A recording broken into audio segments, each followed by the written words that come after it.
I would like to welcome you to the very first speaky video from the new Reloved Guitars workshop. And in this video, you are going to play witness. Oh, God knows, I've really messed it up already. The wires have got tangled, hang on. You're going to play witness to me doing the first setup in this place. And things are still in development, as you can probably make out. So we're trying out lots of different dangly-cangly camera angles, and we're gonna, oh, that's not good, I can't get the thing turned around, hold on. Yeah, lots of different camera angles and trying out different things on the magic arm. So we can go tall, we can go round, we can go down, up. Let's try this, hold on, get you there. Down, that's it, lovely. A bit more further round, down. Yes, I know, some people go, why didn't you get all of that sorted out before you started doing your thing? Well, you know why? Because we're still rebuilding, no, still making the workshop work, as you can guess. Right, so we have new angle. You can see from the wide view, look, the new workshop is in development.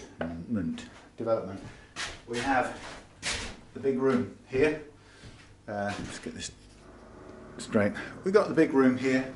We've got a storeroom next door, which is I'm currently storing things and spraying in the back of that because it's warmish and dryish.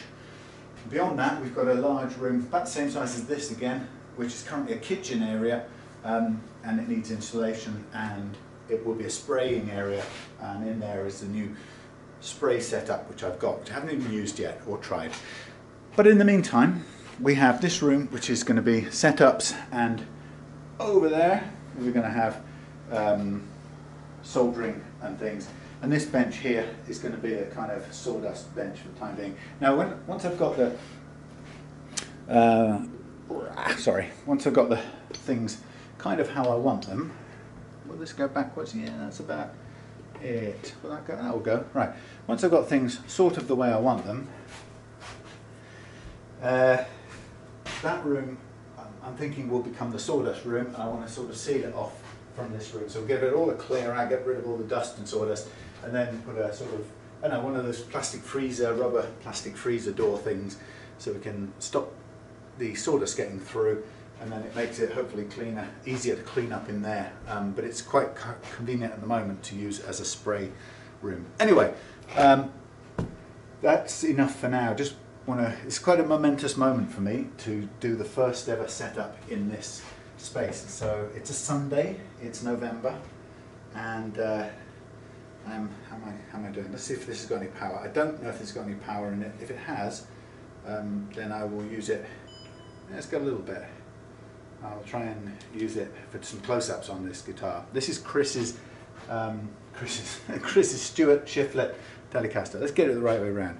This is Stuart's Chris Shiflett Telecaster. Now, if I can find my way into this thing and get to where the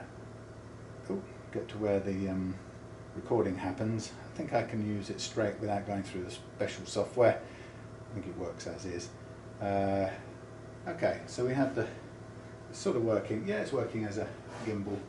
All right, so the idea was to have this camera for close-up. So I think there would be a visual signal. So this is how I work it. So if I'm going record, how do I do record? No, that's not right. Record maybe? How do we get this working before? Did I have to record on here? Oh man, set to video. Sorry about this. I'll get there. Video. It's not registering that button. Let's just use it as a gimbal without the controls. I think it's quite good. Okay, so there's the sound signal. Hopefully you picked it up on both, probably not.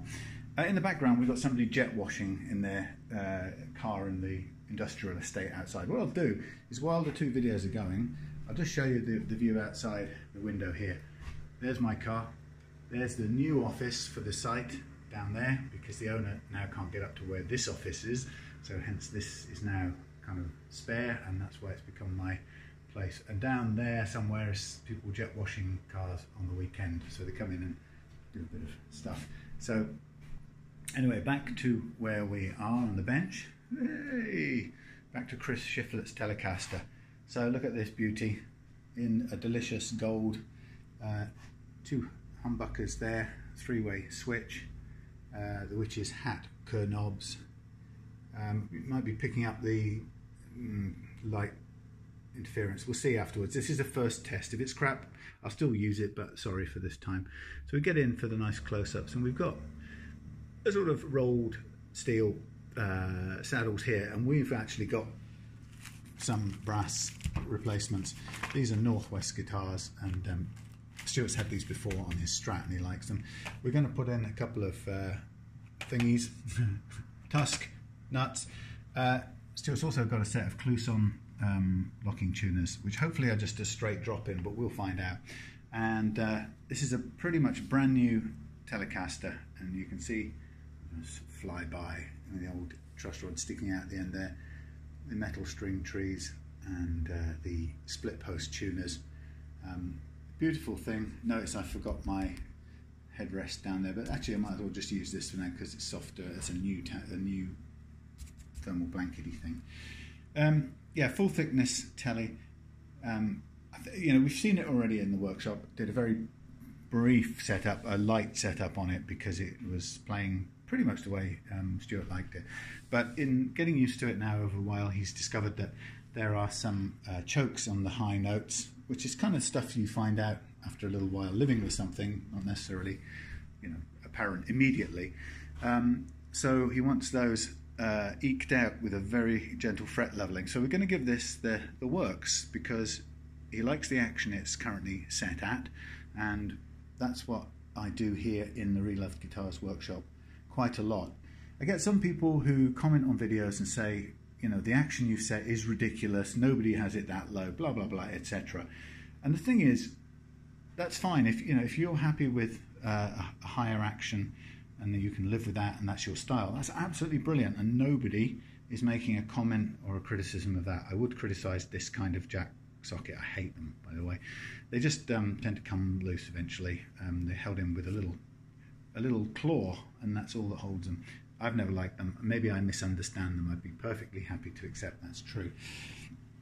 Anyway, people say, you know, why are you setting such a low action? You know, people shouldn't have it that low. Surely, you know, you're crap if you set it that low and whatever. But, you know, the thing is, when somebody has it the way it is right now, and they find that bends up here on the E's choke out, then they're entitled to have those bends not choke out, unless, for example, it's a extreme radius, you know, like a vintage 7.25.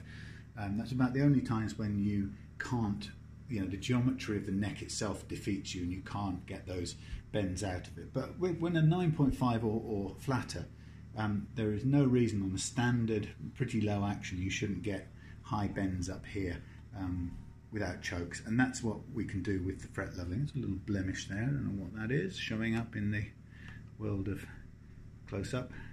I think that is a blemish of sorts. Maybe we'll... No, it's some blemish. Anyway, but other than that, it's in pristine condition. So Stuart's reported a bit of a trickiness with the switch. We'll have a look at that and make sure that we can check that out. It just occurs to me that I haven't actually brought up the damned contact cleaning, so we'll have a look at it without that and see, make sure that it isn't faulty. There'll be a spare here somewhere in my original shelving system, which is now like a tower block of parts and stuff all together in one place. Also not kind of sagging off the wall, which is quite nice. I may need to support that shelf because it's only MDF. But in the meantime, and under there is another secret weapon. Dun, dun, dun, the Fender Mustang that I took in part exchange from Chris for some work the other day, which gives me first time ever some loud noise capability in the workshop. What you can see here is just for today I've stuck everything I need for setups, well, a lot of what I need for setups, not everything, but a lot of what I need stuck to the walls, because this room is made out of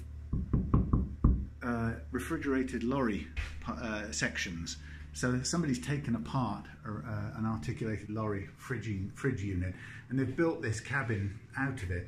Now for me that's a fantastic thing for two reasons. First of all, these panels, although they don't line up brilliantly and so on, they are about 6 inches thick, made of nothing but packed insulation. So by default, they're pretty warm. Now I've been in here for an hour or so, and just on body heat alone, it's running at 11.5 degrees, and that, compared to working in the shed, that's actually pretty comfortable. You know, I quite like it at that temperature.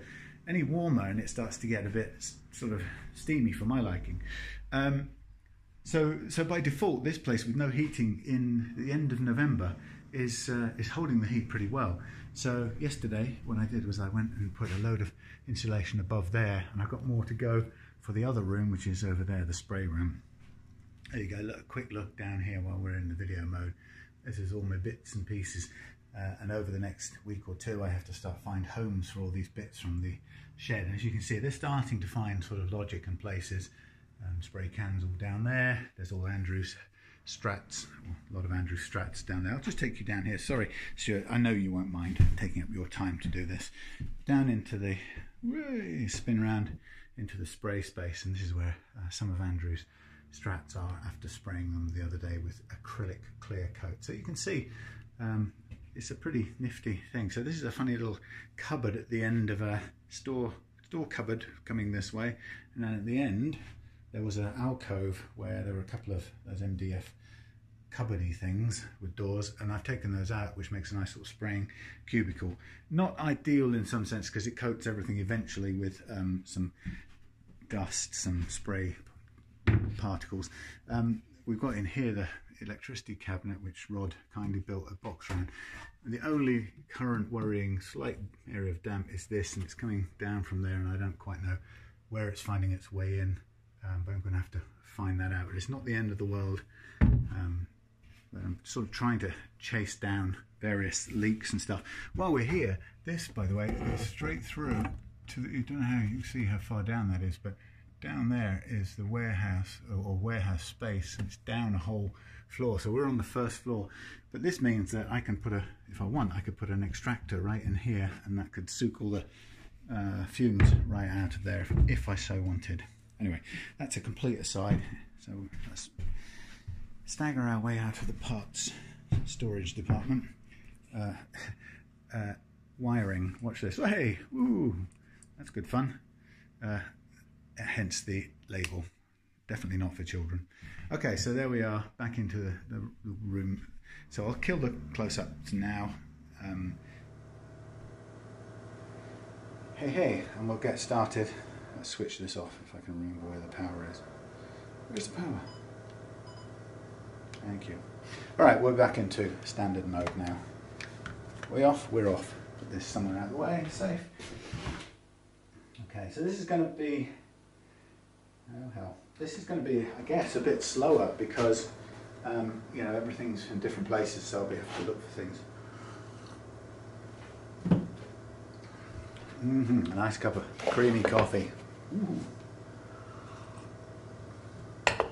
As I said, I've no idea really what the kind of aspect on this is. We'll probably end up getting another couple of anchor points around. There's a couple around the room, and this magic arm is great. It could go pretty much anywhere, but I could screw in an arm hold up there and we could just drop it across there quickly. So for the purpose of filming, it's probably better if I go high-ish, which we can sort of go high and tilt down, you see. We can get actually pretty good, pretty much any view we want. So you get less of me and more of the workbench. Okay, so where we are with the Chris Shiflett. So looking at it, everything's in great order. This is just really an upgrade with a tiny bit of extra help for the frets up here. And if I can, yeah, there you go. That's the choke out point. Now, if I get my, oh, where did I put it? My magnetically held up, what's it? Spring ruler. Kind of ought to be there, isn't it, really? But hey, let's put it there. It's not going to fall off and hurt anything. The problem with this is I have to drag it across because it's very large magnet. I don't know how much I paid for those things, but anyway. I'm going to keep a cloth handy because moving those things around is a bit grubby, and I want to keep my hands very clean. So I will have a cloth, lovely warm water here from my kitchen device. I can keep my hands clean and wipe down anything else I need to wipe down as we go. So dangle that on there. Wipe my hands. Yeah, it was an absolute bonus to find a working hot water heater in the other room. So what I'll do is let me just give this a wipe down, because it's been in the other workshop for years, getting filthy. So you might as well treat it as we means to go on. There's a non-magnetic one there, but that won't be terribly useful for hanging on things. Okay, and this long ruler there. We've got most of the stuff here. That's good to know. Right, so let me just do a check. This is all different. Okay, we're down to 1.2 on there, and we're down to 1.5. So these are the standard specs that I would like, and you can see that it's not an ultra stupid low. It's lower than some players would have, but this, as you can hear, it's choking out. So we're going to go straight in with what's the word? Leveling. But while we're at it, let's find the thing we need. Let's just double check, approximate the first fret action, which I'm hoping will be around about the 0.3-ish. Okay, there's a little bit of room on some of them. They're not all perfect, but we'll do a little bit of tweaking, and now for that we've got all our little V-notch files there. Okay, as a neck rest, this is a little bit taller than I'd like, but we're sort of stuck with it for now because I don't really have anything else to instantly use. But next time we'll get the other one up. Okay, so the usual things to look at. Let's have a look at the three things. Also, by the way, I'll be putting a whiteboard up here. So let's have a look at the. Okay, we've got about 0.2 millimeters of relief there. Now, if you want to be strictly strictly accurate, we could try and find where on the good planet Earth I've put the capos. Oh God. Oh yeah, look, here's one kicking around. It's not my favourite one, but it's better than not finding one. We could do this thing of capoing off. Nice chunky neck on this thing, by the way. Capo that off, hold it down, and have a look and see. I think it's about 0.2 on the metric department. So let's have a quick look.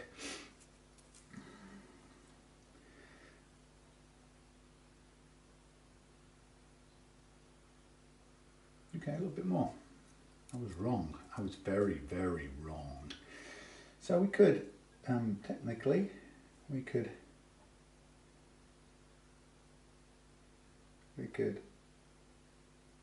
take a little tiny bit out of that with the Truss Rod Adjuster. So, now this is aluminium, so I don't know if there's anything there that's going to stick. No, that will won't. That's fine. Okay, so so a couple of things then. Let's do a tiny adjustment to the truss rod. Well, actually, Stuart was happy with the way it played. Let's not do an adjustment to the truss rod. Let's just do the leveling. And hopefully I've got my pens here. Pens, Pauline's pens. We've got them. Look at that. Pauline's pens. Yeah, we'll get this lined up for truss, for fret leveling. Action here is good. We'll do a tiny tweak on the action down here. Now, this, I'm not too happy with that tall pillow for this purpose. So let's see if we can just support the neck with these bitch dogs. Obviously, it's going to put a little bit of pressure on the neck, but that's all right by me. It's very close. Now, what I want to do is I'm going to make an adjustment down on this here thing. We've got our nut files here, which technically we could line up and have permanently in place in a set, but I just had them glued to the wall for the time being. Magneted. I know Steve in the States with his magnetic pickup plectrums, which I haven't got one of here yet. I don't think they're in my pocket. They might be somewhere, but they'll end up on the wall here. So what we want is we want a 0.3 or a 0.4. We're not doing any adjustments down there. We're leaving the what's it as it is. A bit of lacquer down there. We're leaving the relief as it is, so we can afford to look at a 0.3 all the way across. Now I'm just a little concerned that no, that's okay.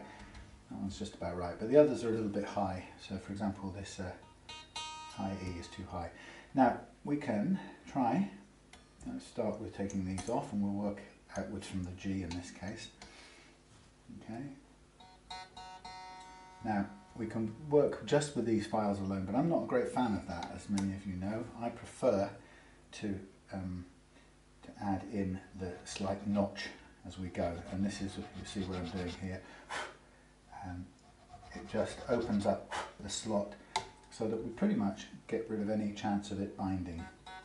And that, when you consider that staying in tune is one of the most important parts of the whole thing, then I think it becomes more important than, you know, somebody going, oh look, there's a slight notch there, or it hasn't been done in a laser cut straight down style. Just looking at this now, I'm just wondering if we could, we can't for here, but next time we could set it up on that end first. But let's keep it running. Let's give it a stretch so you can see everything I'm doing at that end for a minute. Now on the full stretch it puts a lot of strain on everything, so let's just make sure it does what we want it to do. It's strongly fitted, kind of, huge angle. Yeah, you know, you can see it's a new angle, brand new angle. It's highly commendable. It's a seaside rendezvous. Anyway, so as some of you will know, this is actually a return to talkies, the golden age of the past.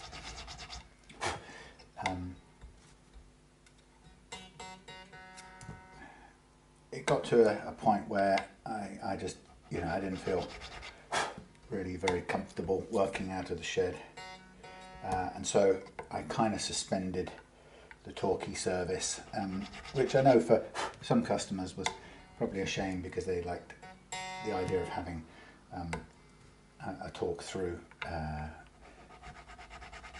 video of their setup, and I apologise for that. But you know, it comes to a time sometimes where you feel your style is cramped, and it's psychological, and I'm not holding anyone too responsible for that, but except myself.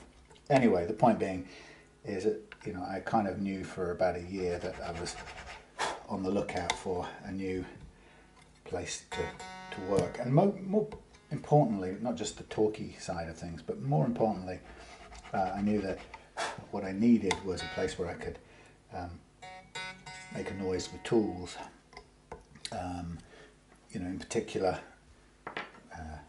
you know, power tools, and also spray. I need to be able to do some finishing.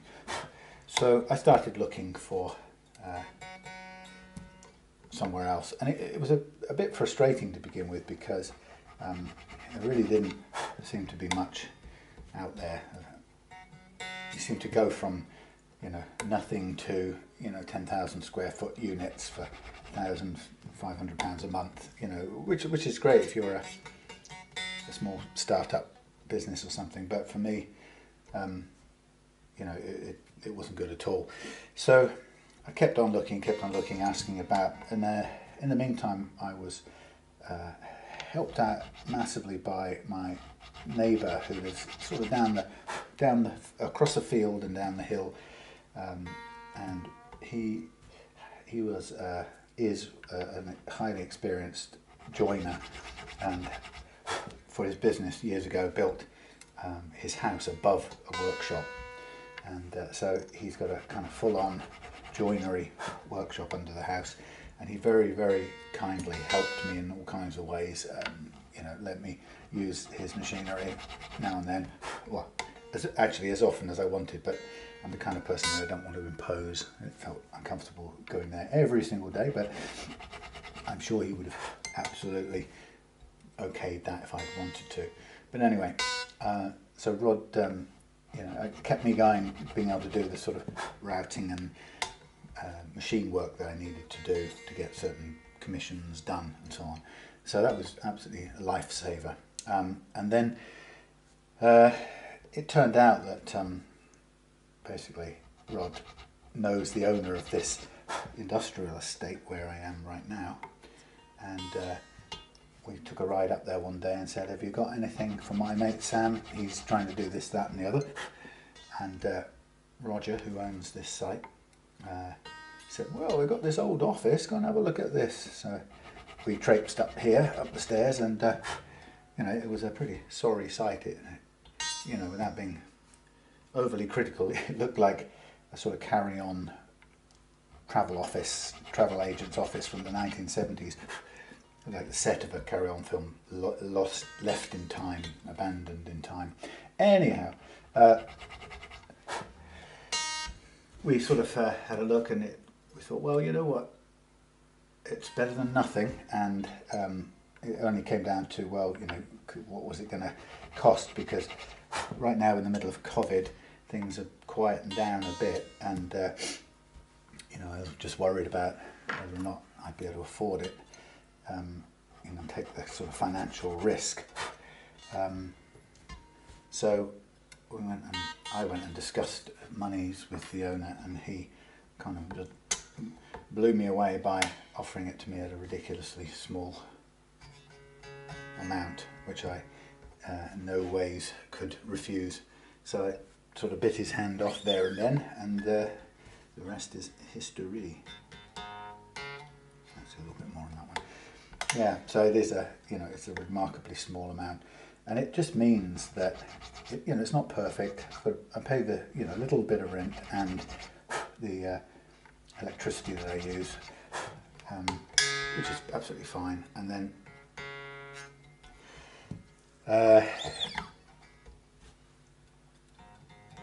but you know, it's a great chance to kind of improve what I do, really. And these are quite low, these bottom ones. It's the other ones that are higher, so we're just going to make sure just on the, okay, we're going to leave them where they are. Right. Yeah, so anyway, it was a too good an offer to refuse, so I naturally accepted it, and paid 4 months up front, and here we are in the first month. So all good. Right, next thing we're going to do is we're going to mark up the frets. Yeah, so that, you know, 1st of November I kind of started going in here. I thought, well, let's just do something else that people pointed out for me once. I'm going to do it with a couple of bits of this green stuff. Sorry, this is intermixing telling stories with doing setup. Anywho, yeah. So basically, I just thought that even though business is not booming at the moment, in this second lockdown, I just thought, you know, for a long time I've wanted to see what I could do if I wasn't constrained by space and noise and pollution issues, you know, because it, you know, trying to making things in a what's the word, a residential area is not good. It's not fair on neighbours, and it's not good to do. So I just wanted to see, you know, what I could get, how much improvement I could make if I had no constraints like that. So that's why you know, getting a place turned out to be, you know, such an important thing. So my look at it is that I'm going to give it a go see how it runs for 6 months or so, you know, if I can go that long, and if it works out well, then I'll continue, and you know, maybe here won't be more than a year or two if I should be so lucky that business goes well that long. But you know, we shall see, and you know, maybe this will be a stepping stone to doing something bigger and better after that. I have no idea, but I've enjoyed doing it up to this point, so I just thought I don't want to sort of get off the bus without trying to be a little bit more efficient. And it really is, you know, when you realize that I enjoy making and setting up guitars, and I enjoy the social aspect of it, you know, with customers and friends online. I enjoy sharing whatever I do with people on videos and so on, and I like making things out of wood, and I'd be mad not to try and continue it or give it a go. But recognizing that everything I've achieved so far has been up against some pretty major limitations. You know, doing things really inefficiently, like you know, instead of using a planer thicknesser to get a piece of wood ready, you know, I've been using a router very ineffectively.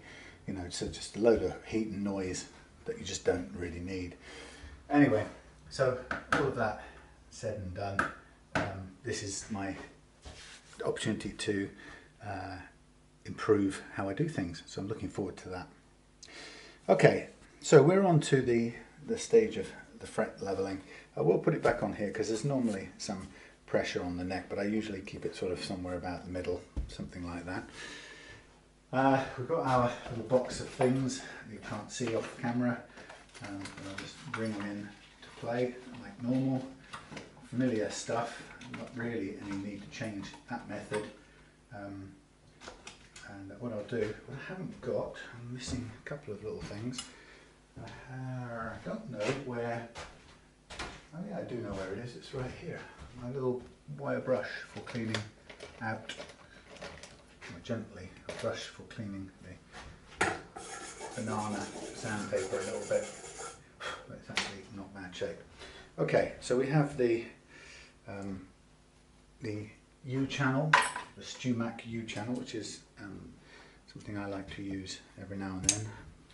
Ceremonial first leveling, I'll use that here. Okay, so the standard method. So if you're somebody who's never seen my videos before, first of all, welcome back to the land of talking video, and secondly, my commitment, or I wouldn't say USP particularly, but what I aim for is I aim to give people ultra low playing actions. Let me wipe my hands, get some of the dust off. Ultra low playing action with rock solid tuning stability. That's what I really aim to do. And actually, in some ways, of all the things you could prioritize, I prioritize the staying in tune first. Secondly, how it feels to play, and then thirdly, how it sounds. Fourthly, how it looks. You know, that's my kind of scheme of what's important in a guitar. And what I mean is that I'm not saying that you choosing it because it looks great and you love the Chris Shiflett Tele style isn't important. What I'm saying is, if you spend on a guitar you love the look of, that's fantastic. But if it doesn't stay in tune, you might as well throw it away because you won't pick it up and play it. So it's like, behind the scenes, what's really important are the things about playing it and it staying in tune. Playability and staying in tune are kind of two of the most important, and they can. Just the point I'm making is if they aren't right, then it actually doesn't matter how it looks or how good the pickups are. Just you leave it alone in the end. And if you're a gigging musician, you won't take it out because you just can't depend on it being in tune with the rest of the band, and you know that would drive you completely crazy. Okay, so let's just quick mental double check since I haven't done this on camera for a while.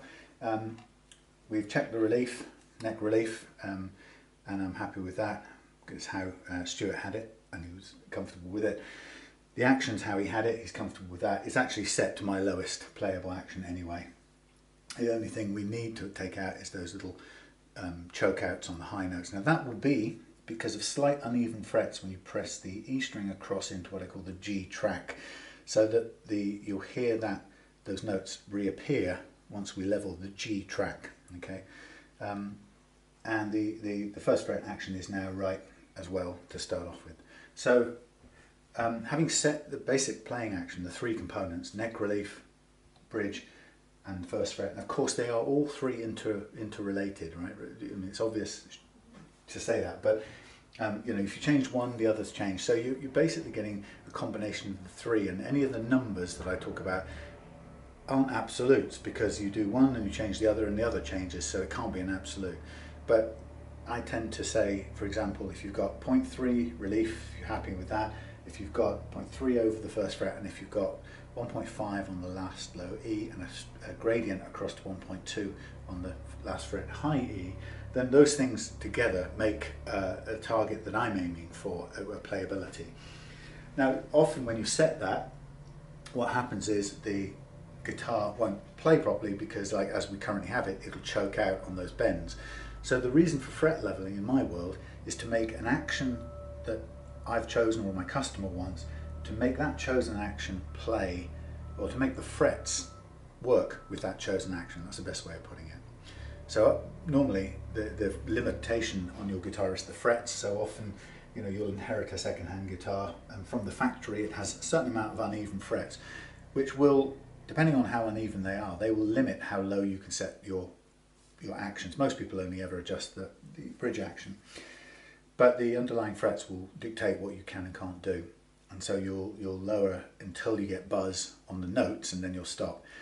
The method I use allows me to set the nice low action that me and my customer wants, and then the fret leveling process, the precision leveling process, and it can only be, you can only do that this way, allows me to level until we free up those last choked bends that are a problem for Stuart. And once we've done that, we stop. We don't do any further leveling.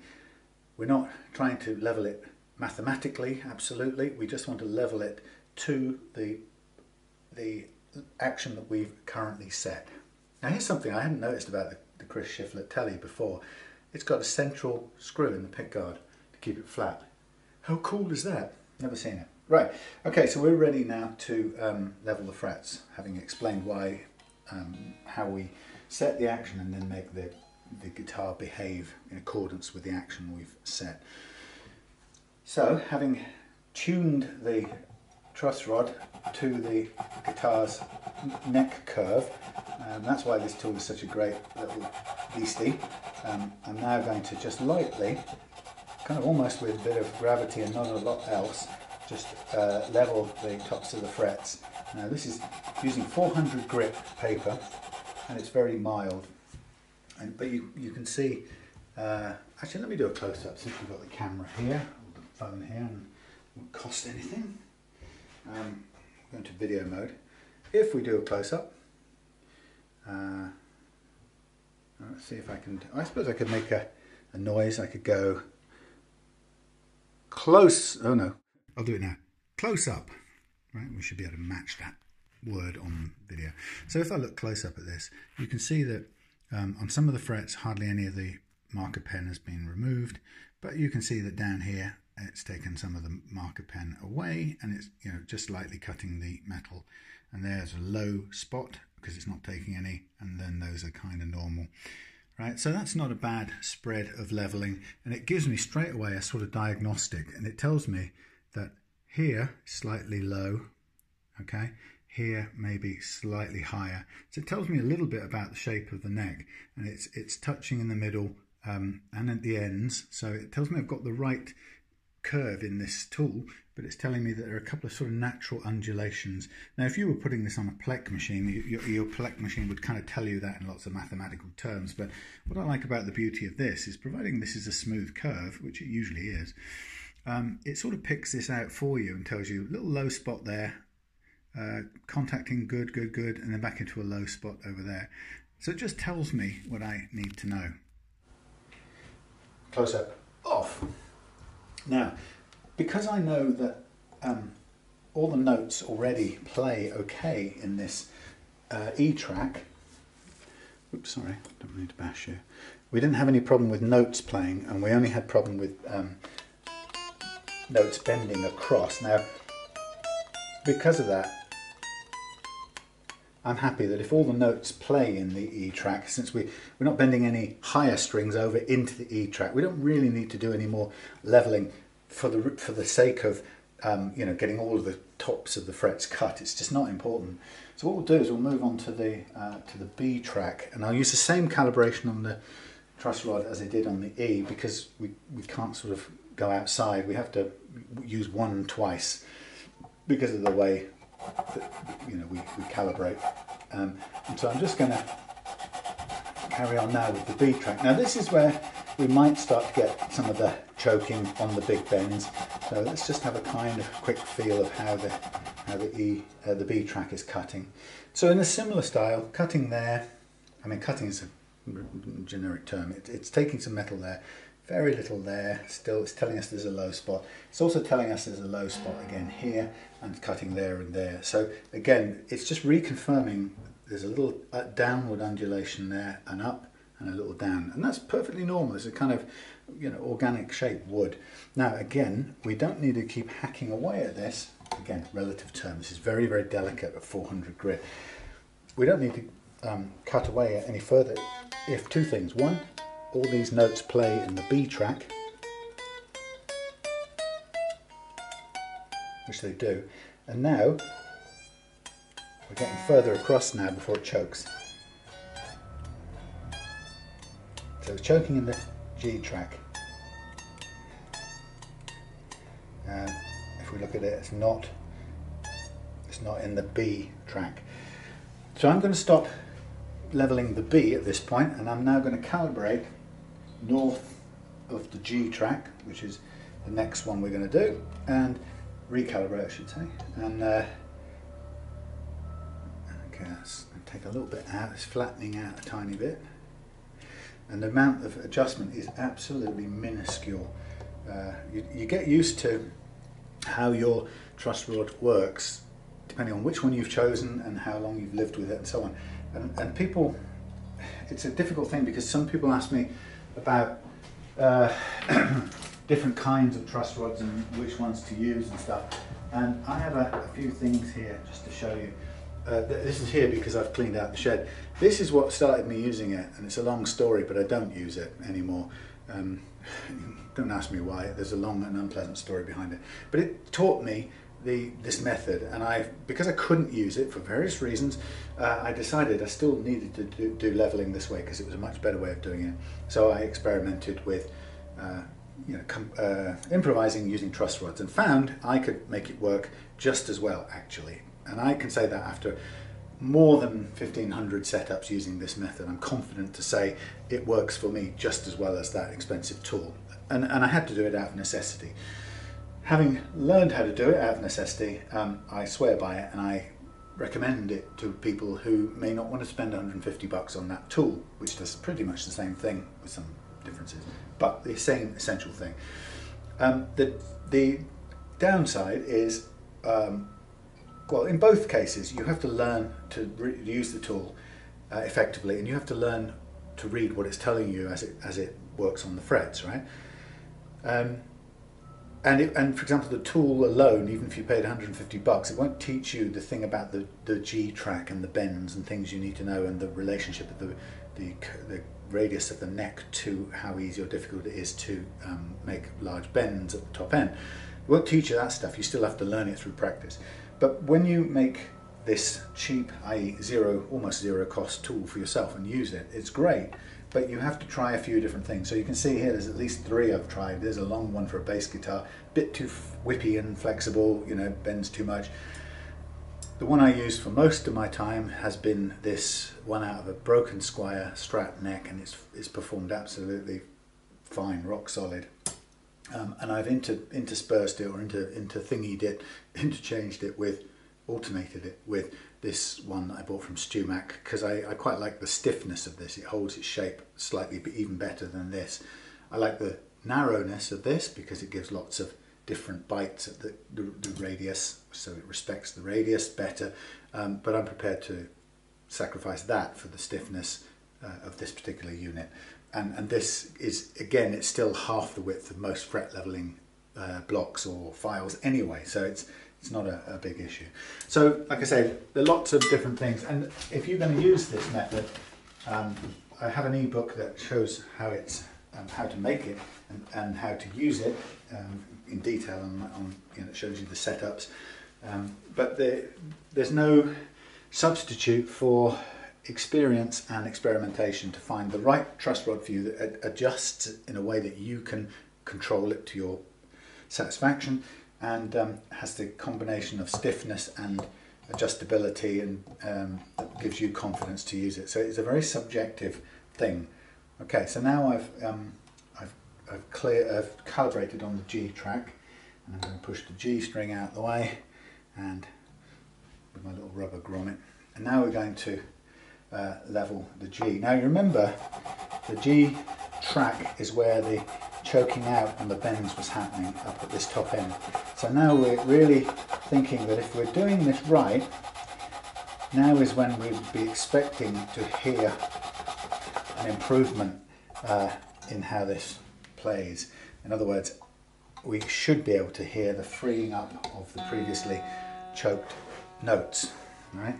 And that's what I like about this method, is if it's going to do it, you'll hear it.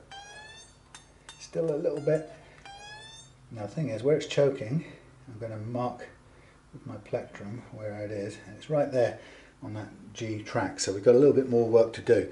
If it had been choking further across, the truth is, once you go across the top of the hill, there are almost very few radii that you're going to be able to level down to make it play. The geometry of where I could draw it out, I've done a few videos on this, but once you're pushing a string up a hill to here, its anchor point is down the hill there, if you're looking at it end on, right? And once you go over the hill, you've now got fret in the way of the string and it reaching down to its anchor point. So it becomes impossible very quickly as you go over the top of the hill, i.e. over the radius of the top of the radius of the fret. So you have to be realistic about what's possible and what isn't. So you're not going to get bends much past the top. It's just mechanically impossible. Okay, so we can see that I'm cutting up a little bit here, and again, it's still absolutely well within any sort of limits.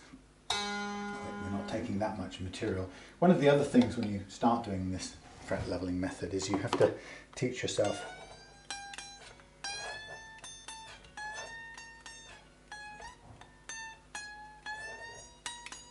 nearly there.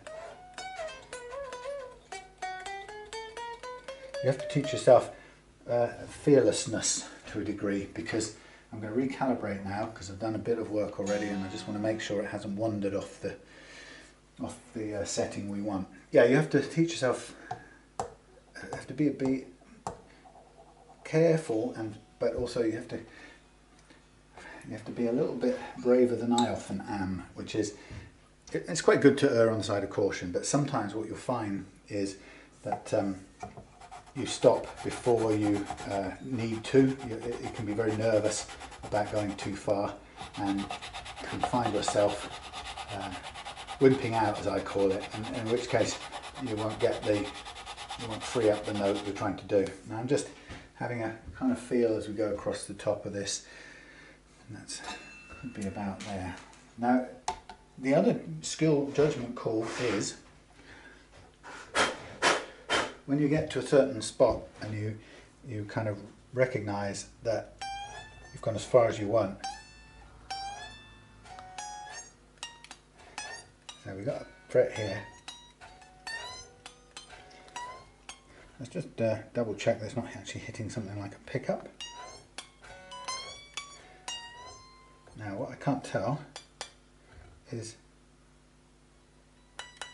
which fret that's banging out on. It could be that the last one is actually higher. So we'll just do a little bit more on that one, concentrating on that top end, and see if we can just free up that last little bend. Now it's a lot of backwards and forwardsing, but not a ton of downwards pressure. It's trying to let the gravity do its stuff. And like I say, when you do this, part of you will be kind of going, oh no, that looks terrible. I've made a terrible flat spot on thing. You have to learn to recognise when it's not, it's not ever as bad. It's rarely as bad as it looks, and that in terms of levelling, you have to break eggs to make the omelette. Once I've polished this out, you'd never know that it's been levelled, other than the fact you can play these notes. Okay, let's just see. I need a microscope here. So what sometimes you can find is if you get a crop of notes here that are slightly okay. Remember we had a low cluster here. The problem can be that the low cluster makes the next one seem high.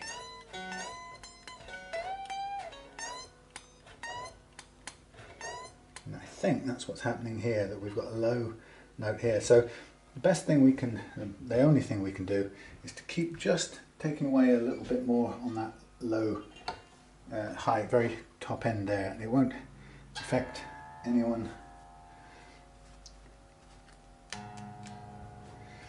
else. It won't affect any of the notes down here. It's just working on this last little bit up here. Now, in a sense, for some people, that looks like what would be conventionally called fall away.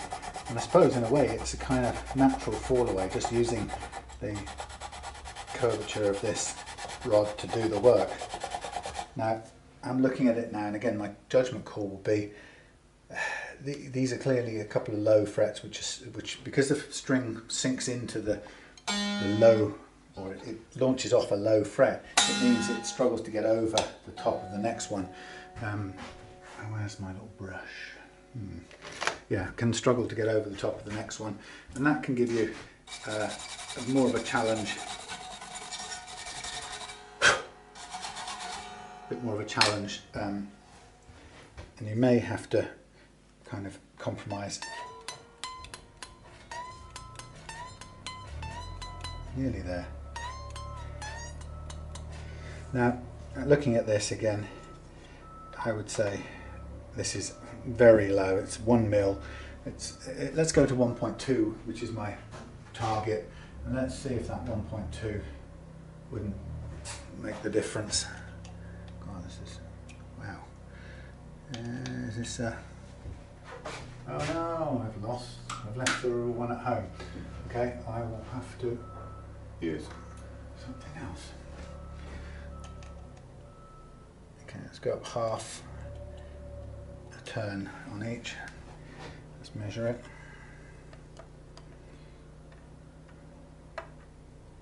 That is 1.2. Let's see if that makes the difference.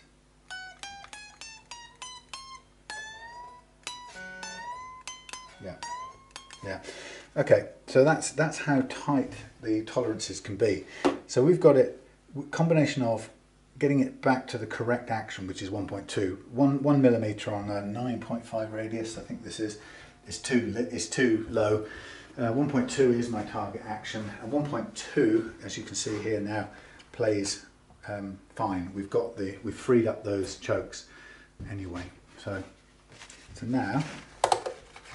now we can get ready to do the next stage, which is to remove these sacrificial strings, and then we'll get into a number of things. We'll prep the neck for polishing out. We will remove and replace the bridge components with the brass. Just what I'll do, just to try and make life a little easier for myself, is I'll mark the apex or the intonation point of the two different things, each side, I should say, two different things, each side of the equation with my pencil. So apex on the high E there, apex on the low E there. And then we'll check out and change the tuners at the same time. Now, I don't even know if I've got my famous blue string winding tool. Oh, you have that. Exactly where you'd expect to find it. No less, no more. Oh, I've got some other attachment points. Oh, press this into service. More stuff piled up. Right, let's get this undone. And this will become a usable set for using as a sacrificial string elsewhere. Anyway, so what I'll do is when this is done, I'll plug in this guitar, and for the first time ever I'll be able to make a loud noise, which is terrible because I can't play much. So it'll just be a loud, uncultured noise. And it's funny because some happy people in the past have you know, made it their business to make comments when you let me just wipe this with this cloth and put it in there. Yeah, what was I going to say? Oh yeah, I only leveled those. I didn't level the rest because it didn't need it. It was all playing all right. Yeah, some people make it their business in the past to make comments about you can't even play guitar for shit.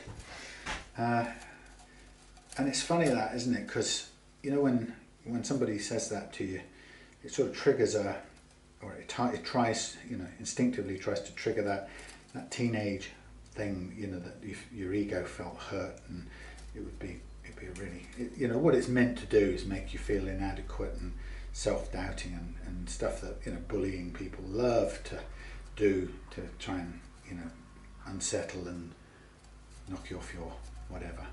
And I just think, call me a softie, Walter Softie, but I just hate that. I've always hated, you probably know from watching these videos in the past, if you have, you know that I hate that quality in people more than anything else that you could even come up with. It's just, it's destructive, and it's, you know, it scaled up, it's what makes the world, ultimately what makes the world, puts the world into the crisis it's always in. I hate it as a way of relating to people. You know, the truth is, I've said before, is I probably, in my stupider days, I was probably more like that myself than I would like to admit, or I am admitting. But, you know, and at some point I think I learned, you know, to transcend it, I suppose you could call it. You know, whether you call that some aspect of enlightenment or growing up or whatever it is, awareness of what's really important. Anyway, I just I learned to challenge myself in that, you know, and recognise that, you know, you'd want to. I found myself commenting on somebody's post or something to put them right, and actually it was always about, you know, there was an element of grandstanding in there, so I could feel, my ego could feel better about me, and I just learned eventually that that doesn't make the world in any way a better place. In fact, it's the opposite. So I don't claim to play guitar capably. I enjoy playing my guitar when I get a chance, and I play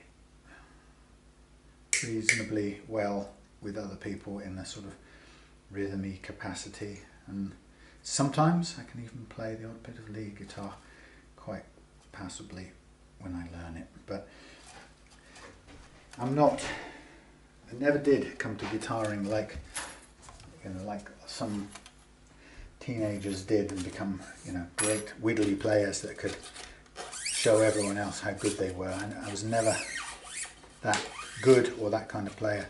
So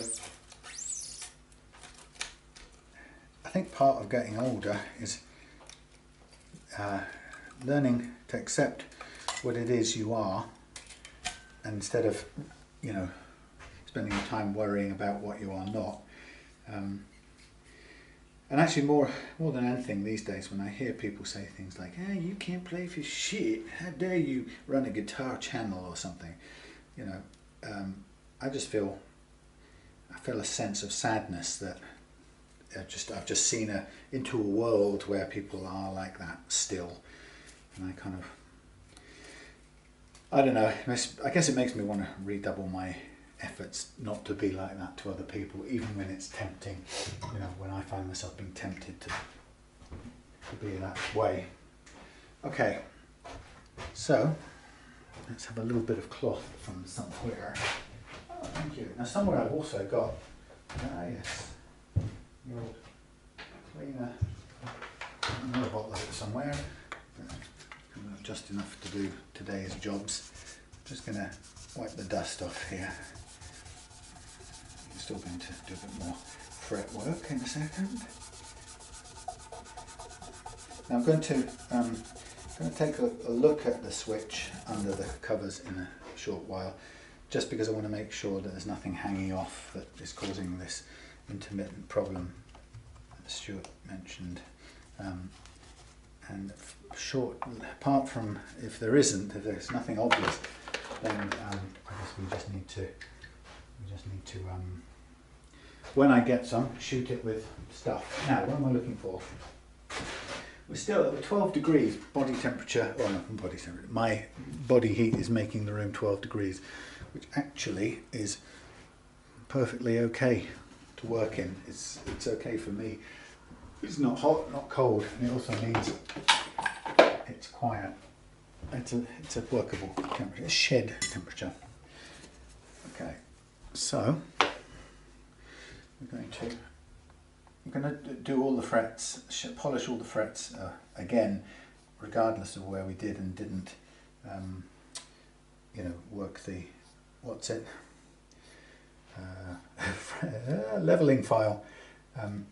We'll treat it as if we've leveled all the way across the fret. So if we didn't need to, because there was no buzzing on the other frets, then there was no need to take any fret material. Okay, so hey, look over here. I've got my a little bit difficult. Brings the magnets with it. I've got this is jumbo fret wire, I'd say. So we'll use the jumbo edge, and we will use cleaning device at the same time. Okay, so how are we doing for camera work? Ooh, come closer. Look at that. Jumbo edge. Okay, so there'll be a little bit of work to do on these ones that I've put some flattening on, but not a lot elsewhere. And then we'll just polish everything out together.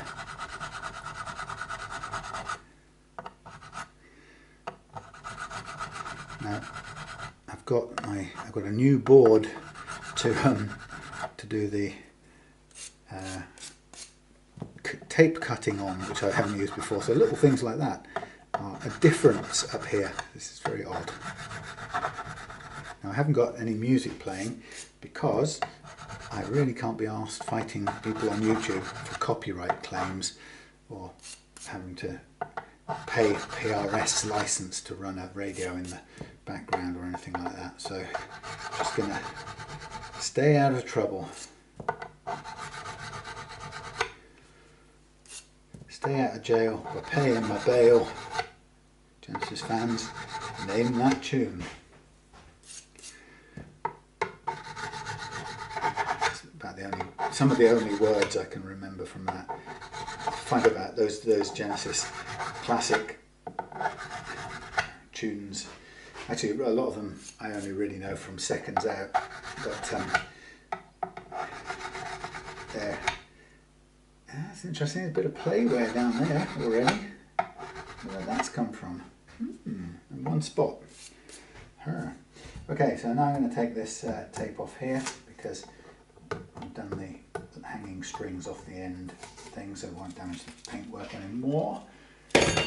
So here we have the neck thingamajigged, crowned, frets crowned, and so the next stage in this will be to tape the whole neck up, and we'll do that and then we'll get the sandpaper out. You know what I didn't bring? I blasted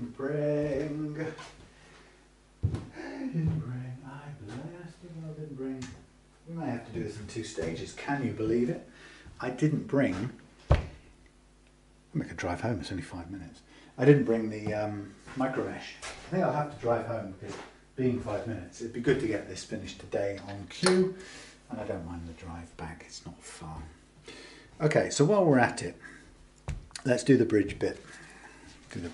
And let's then lift the plate and have a look at the switch while everything's off, and then we'll tape up the. Aren't they beautiful? It's like some sort of dealer thing. No references there to anything familiar. Okay, so we want a little screwdriver. Oh, he hasn't even got the right little screwdriver here to hand. Wow. I mean, wow. I mean, yes, he has. Look, it's here. Where do you think it would be? Silly boy. Right, so we just take all of these out. Ping. Yeah, it'd be better to go and get the odd bits I need so we can finish. Yeah, what the heck?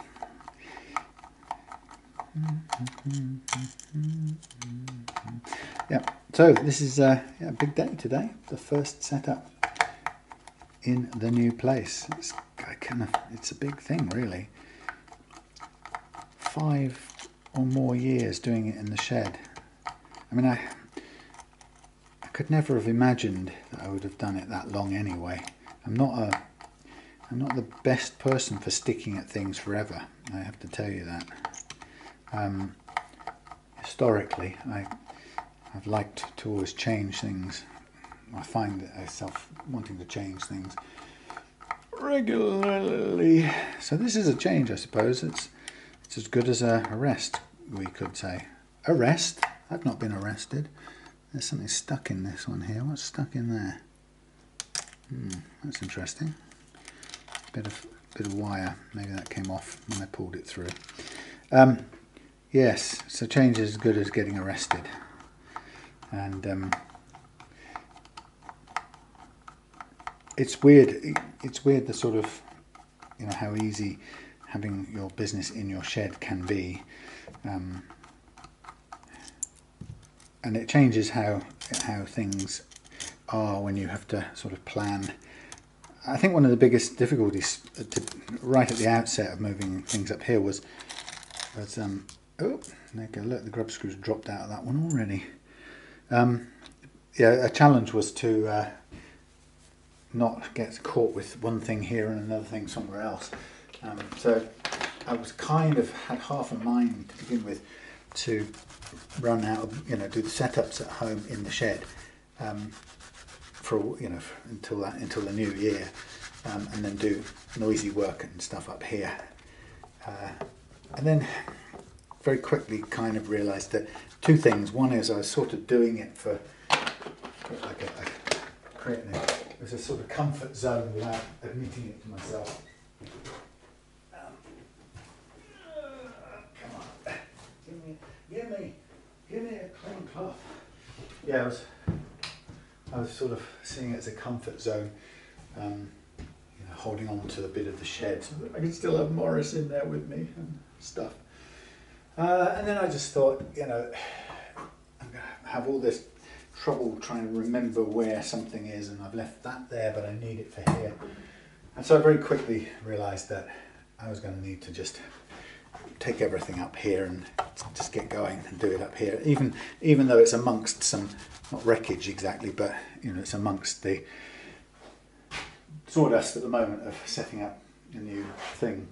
So anyhow, that's how I arrived at it. Aren't they beautiful?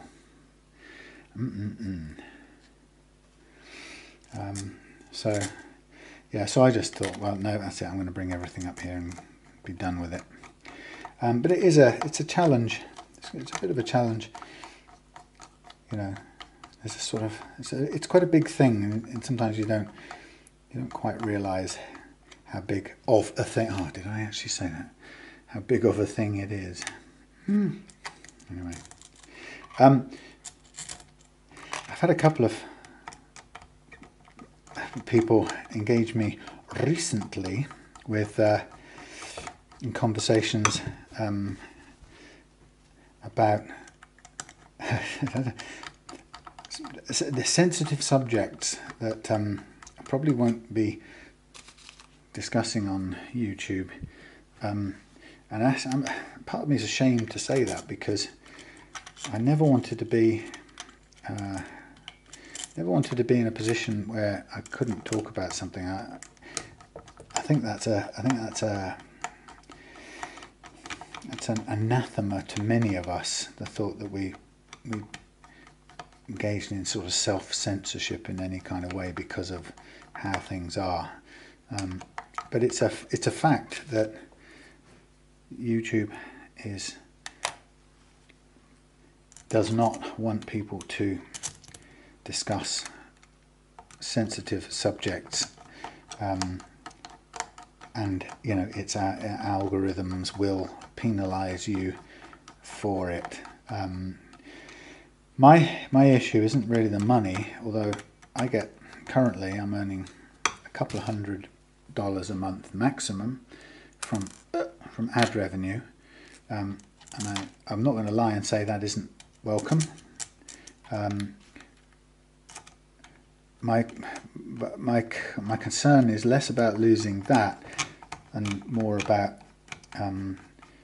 losing you know, what this video channel has always been for me is a source of new business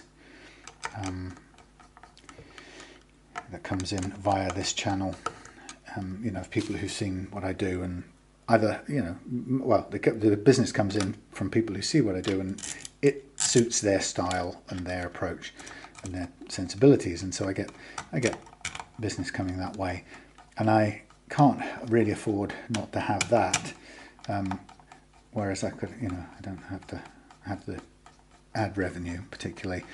But the problem with Google is that they can very quickly, what the word would be, invalidate your channel, and yeah, kind of render you invisible if they don't like what you say.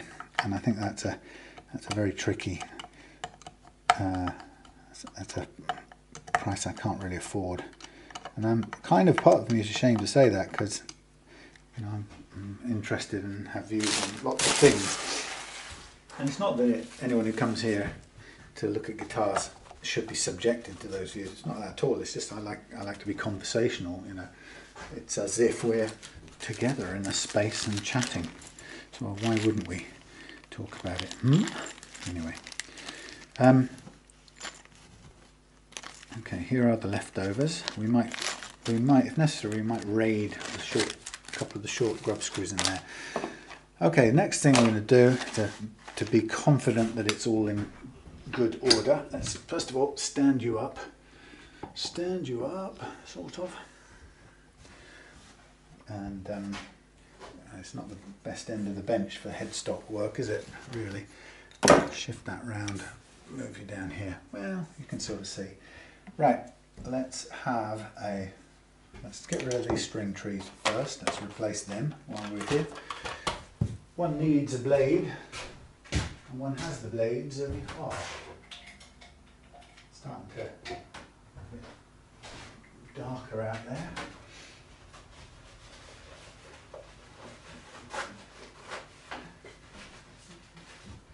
Fresh blades. Swing. Yeah, anyway, so I should not get drawn into discussions of US politics or even UK politics. I think my view has always been, if I have an opinion, it's not political actually. It's you could call it spiritual, but that might be barking slightly up the wrong tree. My interest has always been about you know, what we need as a species to be able to survive, or yeah, to have any sustainable life on this planet. And actually what we need, I think we need, is an awareness revolution or evolution, which we desperately need. And I'm all for that, and kind of against the things in our world that rob us of that awareness, or that keep us in lacking awareness. And by awareness, I definitely don't mean this kind of egotistic thing where people think they know something that everyone else doesn't. You know, the whole sheeple and world order and all that stuff. You know, there may be relevant aspects of things going on that are worth pointing out, but that's not awareness for me. Awareness is about the self, and understanding that everything we claim to believe, every belief is a story, and that's all it is, and that a reality is outside of that, unfiltered, and I kind of am interested in seeing through all of the stories, including the ones that I've believed in to my own detriment. That should be, oh look at that, do you know what, that should be a direct replacement, but it's slightly not, because of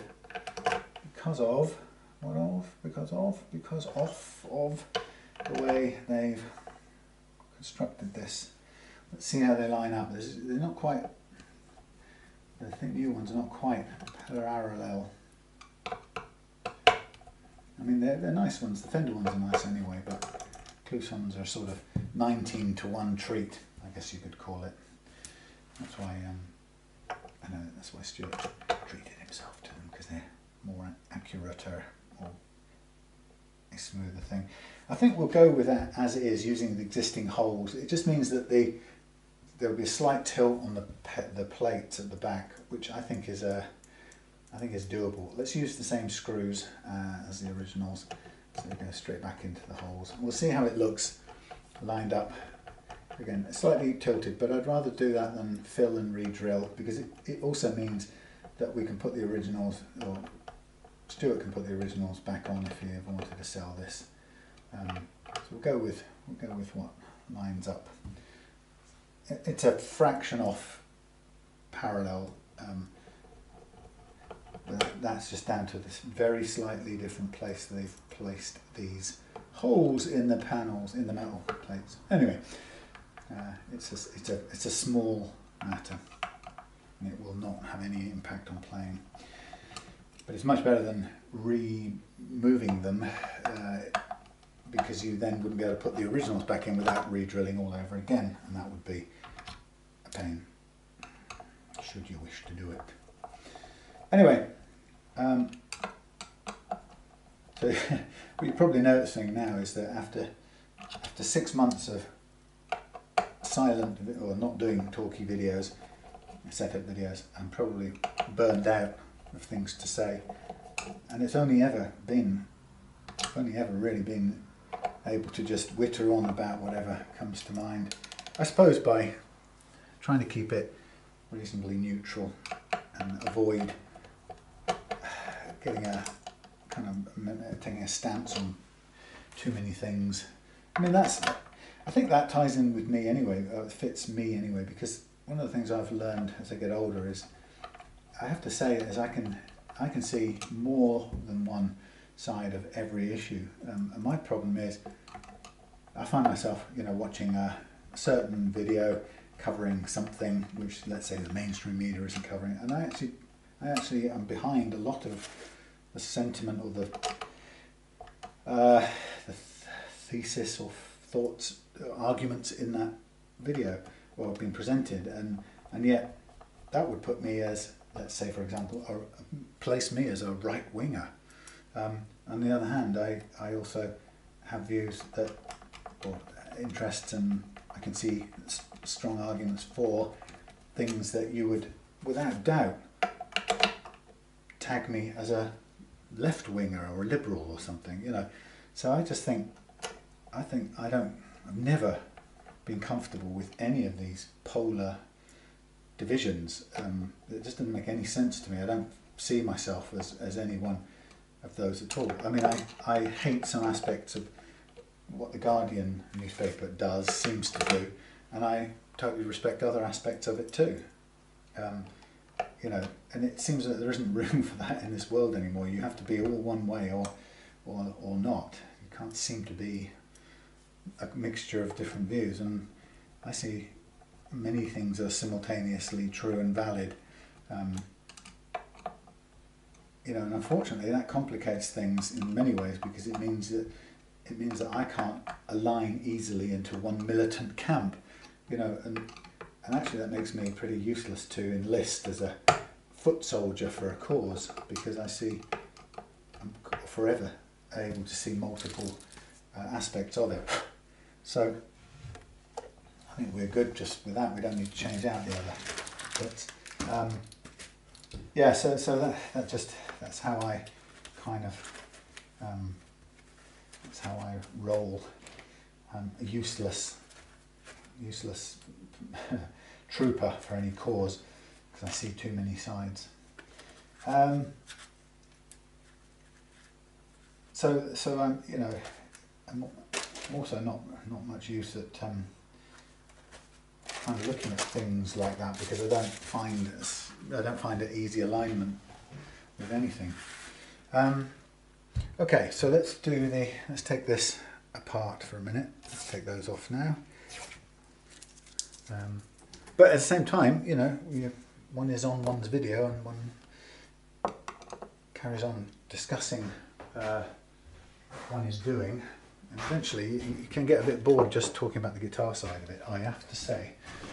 Sometimes you want to blather on about the world. Well, I go on about my world, I suppose. That's probably the safest thing to do.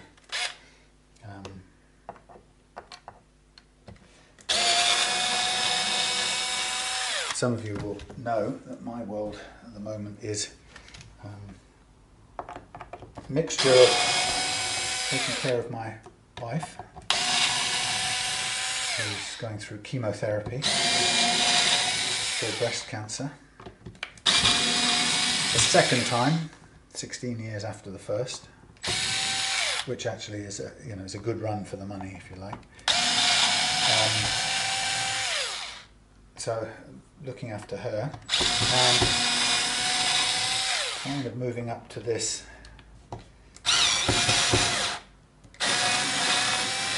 new workshop, and that's about all my life has been at the moment, because some people say, what do you do for leisure? And it's like, leisure? What the hell's that? Partly the problem, I think, of working for yourself.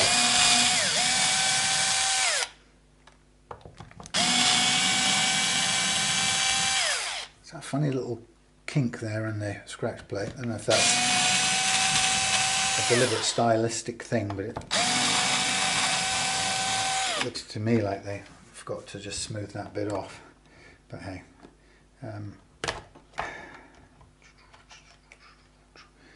Hello. Hello. Hello. Right, so what we're looking for is any indication of why this switch is intermittent or not working particularly well. All the soldering are looking good. I've seen the inside of this on a diagram already. There's one 4 cable pickup, and there's one 2-wire pickup, and the 4-wire has the coil tap just roped off. It's not doing anything. I'm not quite sure why it's a 4-wire one really, but okay. So just looking at this, that's working, that's working, that's working.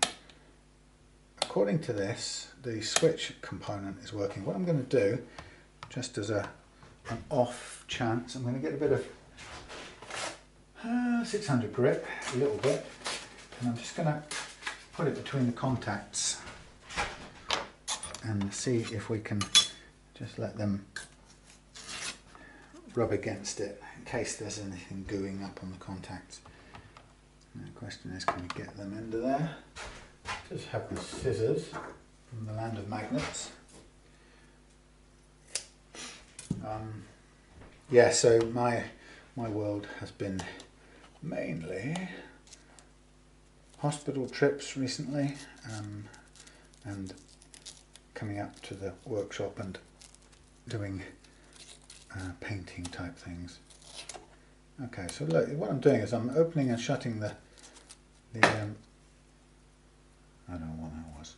Opening and shutting the switch on this little bit of sandpaper just to give it a contact. It's quite hard to get in there. But when you do, if you do, go on through, go through, go through.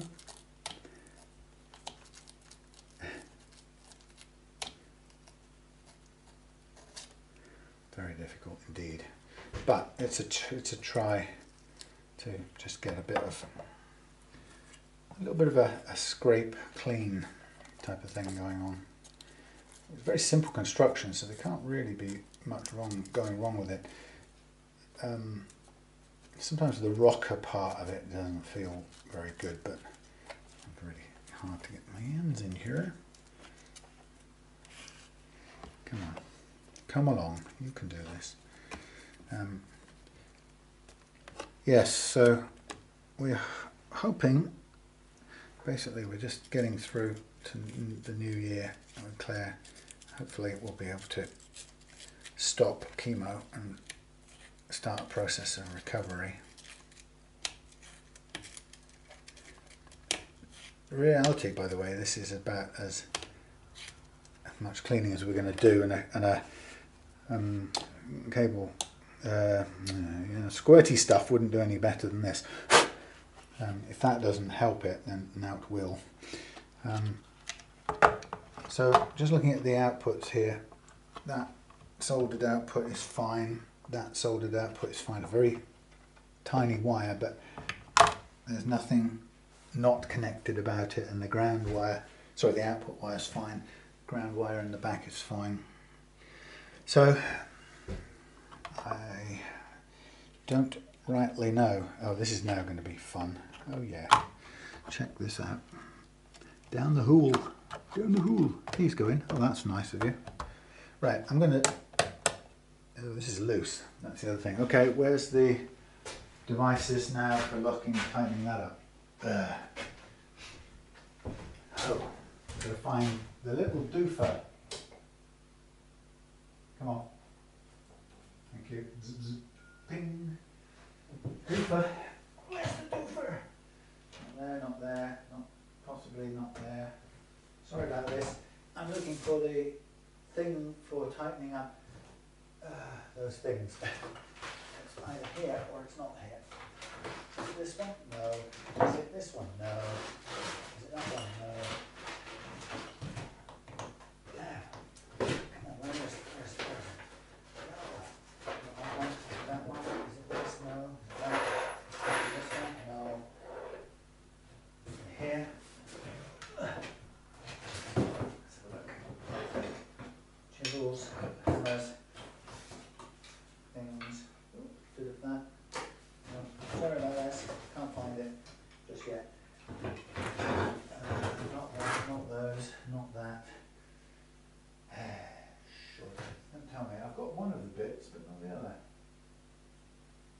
There? No.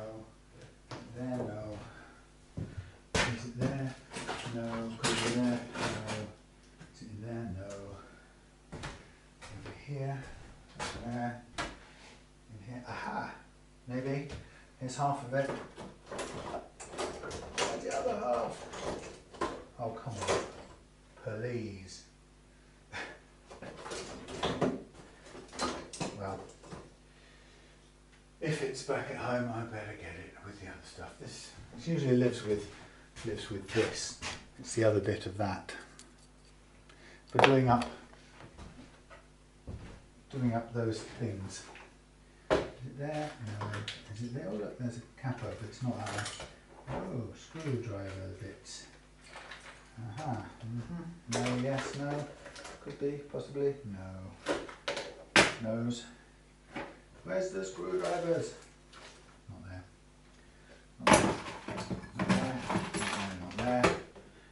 Okay, I give up.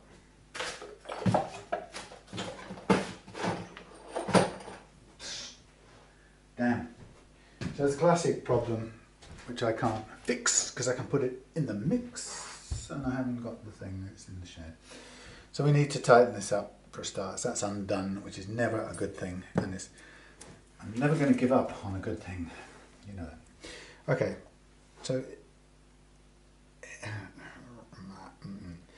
so with this up here like this, I can hold that in place and tighten it mostly.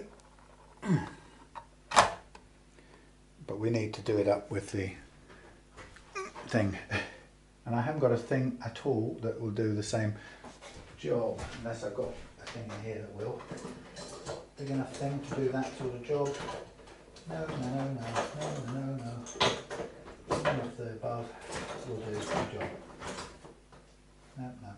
No, technically I need the special thing. The thing that's specially for doing that. Right, that's it. I'm going to put it on halt and I'll see you for the next part of this a bit later on. Just while I'm at it, before I go off and find the bits, I'm going to have to write them on my hand because that's the way I'll know what I am short of. I am short of. What am I short of?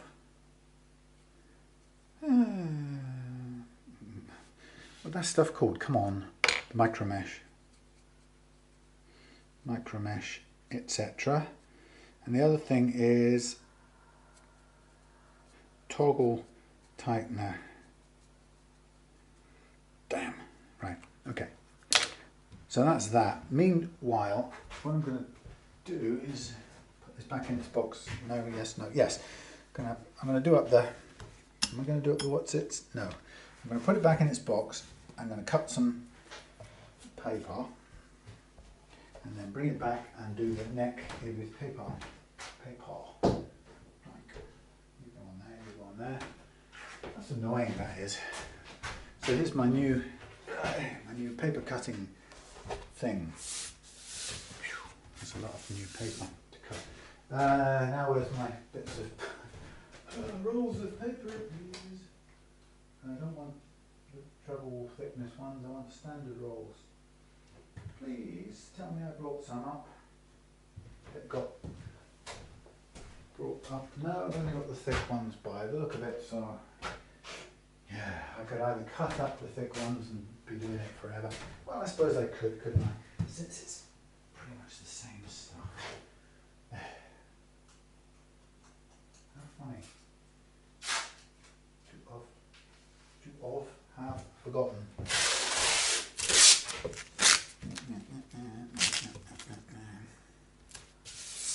Let's see what it looks like cutting this stuff up. See if I can make some bits that work. Very long. Blade, yes, thank you. Ruler, yes, thank you. I haven't got any marks, have I? Give me some marks. Marks, baby. So what are we going for? I suppose we want a, what are we on? 97 equals 45 and a half. 45 and a half. It's about halfway. 45 and a half is 22 and a half, 2 and a quarter, 2 and a quarter, plus 22 and a quarter is 77 and 3/4. He said, roughly speaking. Something like that. It's probably going to be too long, but what the heck. It's a new day, it's a new dawn. Those aren't even spaced properly, are they? Come on. Look at my guesswork. That is halfway, that isn't halfway. What did I say? 22 and a quarter. No, what am I talking about? 23 and 3/4. This is the worst division I've ever done in my life. Ignore everything I've just done. Somebody correct me in my maths. I don't really care. What am I trying to do? It's all too long anyway. Let's just make it up. 23 and a half, something like that, that will do. 23 and a half. Blimey. Let's just do it down there like that. Let's not worry That's just so far out. It's hilarious, and that's far out the other end. Far out, baby. Alright, I'll correct it later on or something when I can be asked. Now I need the damn thing. Wow. Okay, so I need to cut the edges off. That will be a start point. This plastic covered stuff will disintegrate pretty quickly on use, so I might be better off finding the old board and bringing it from the shed, but what the heck.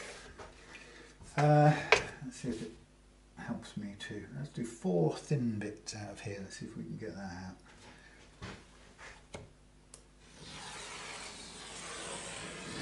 No, it wobbles. This isn't, it never cut straight. Can't keep the pressure on it long enough. Maybe it's a bit better. I don't know. It's all new. That's wobbled at the end again. Rubbish. Rubbish. Absolute rubbish. It was heavier. Something like that. Let's go chunkier.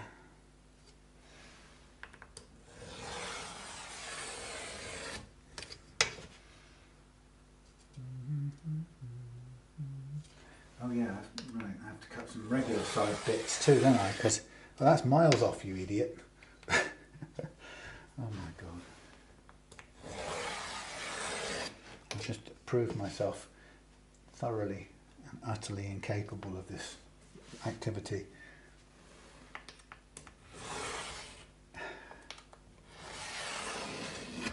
And that wiggled.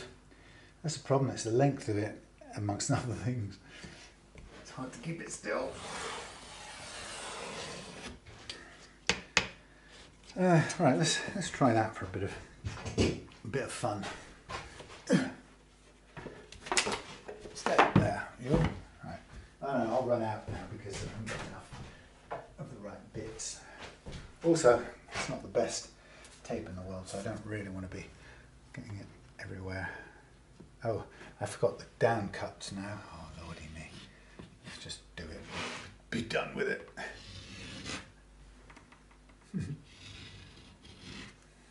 Something like that. Right, look, see I can break these in half and double them up. That's what we'll do. Something like that. Just to get the thing done, alright? Now I don't really want to go too far on the back. It's good quality finish, but this isn't my regular sticky tape. So I'm going to cut this, I'll kind of not overhang it too far. Just a bit on the edge like that. And let the rest dangle. Anyway. Yo.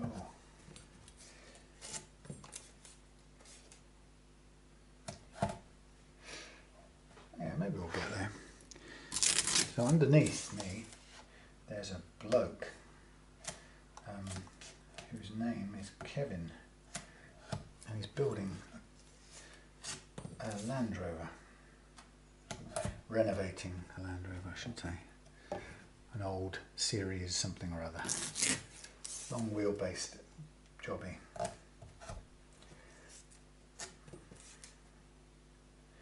Amazing to see a chassis, nothing else to begin with. Well, he's got the other parts here and there, but it's an incredible labour of love. He's been doing it for something like 3 years so far. That's commitment. Mind you, I've been doing this for 5 or 6 now. I'd say the same.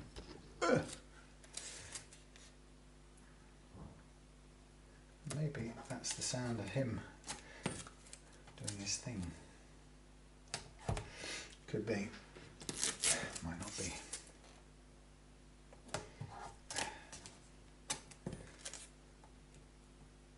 I've gone quiet here now.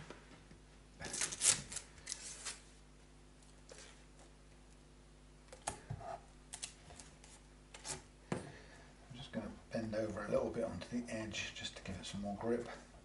hold it in place. So I might get there. So I still have to go back and get the other things because I've got to be able to do that up.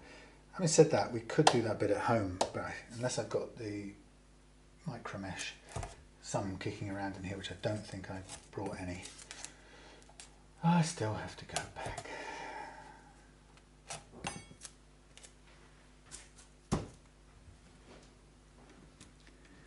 think I can hear. I reckon that must be Kevin or someone down there.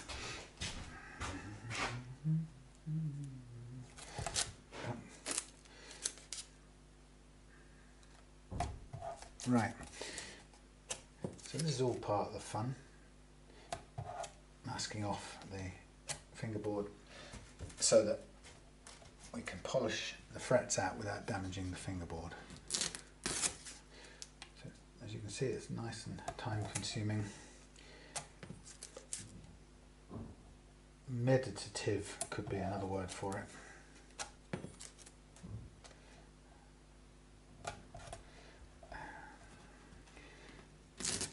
Stultifyingly boring could be another word for it, but it isn't. Although, having said that, it's quite nice to be able to listen to music and switch your brain off. But that's not what people like these videos for. They like to be talked through what was going on, which is what I set out to do and will continue to do. Right. So here we are approaching the dusty end of the fingerboard, and with plenty of bits of tape to do this. I'm not going to run short on that, but that will be this boring bit done, and then I will zip out and get the micro mesh. I'll bring the contact cleaner as well, which I'll write on my hand in a second, and then we'll have that just in case. But it's not a problem that is really going to solve. I'm pretty certain of that. I think I probably have a spare switch if necessary, but there shouldn't be any problem with this switch.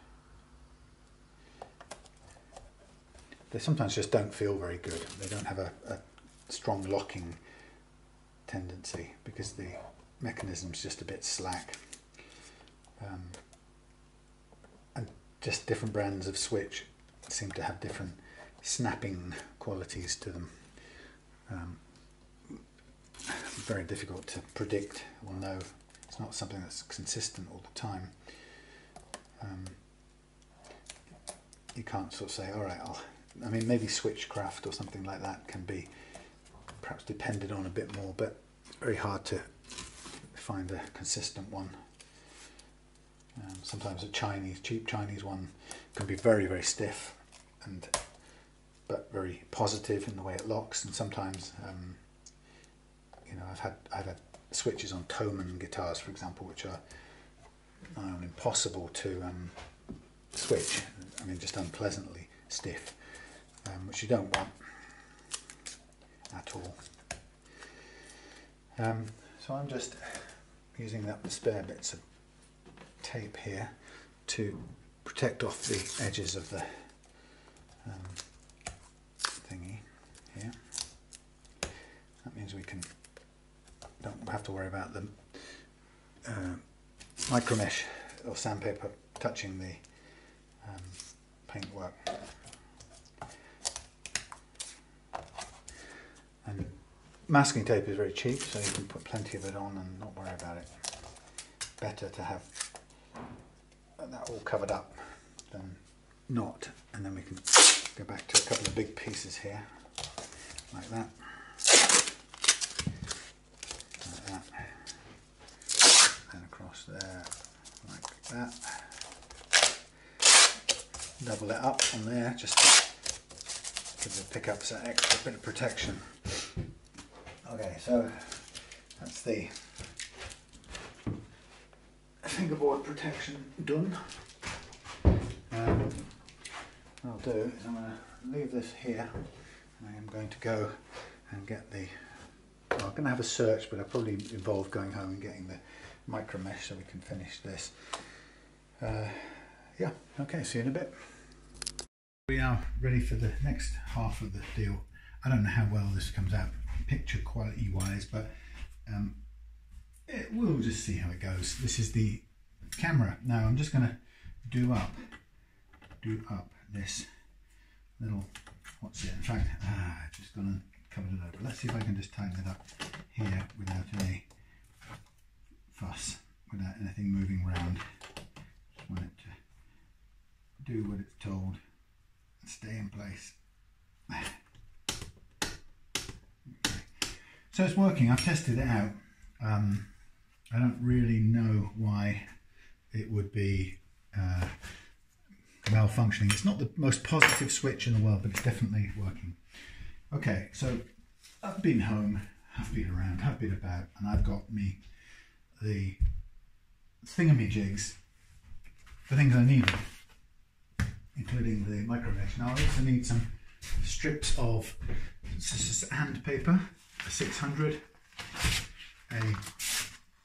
not that one, perhaps this one, for 1500, and hopefully that's 1000. Got it. Keep these identified. 1000, 1500, and a 6. Right. Now I'm going to tear these down the middle, away from there. Come on, come along now. It was a little bit different from the olden days, but we'll sort of get there. Alright, look, sandpaper. 600, 2 600s, 2 1000s, and a 1500s, 2 1500s, followed by the micro mesh, and that's our usual routine. Okay, and got some tea over here which I need to be drinking as well. I wonder if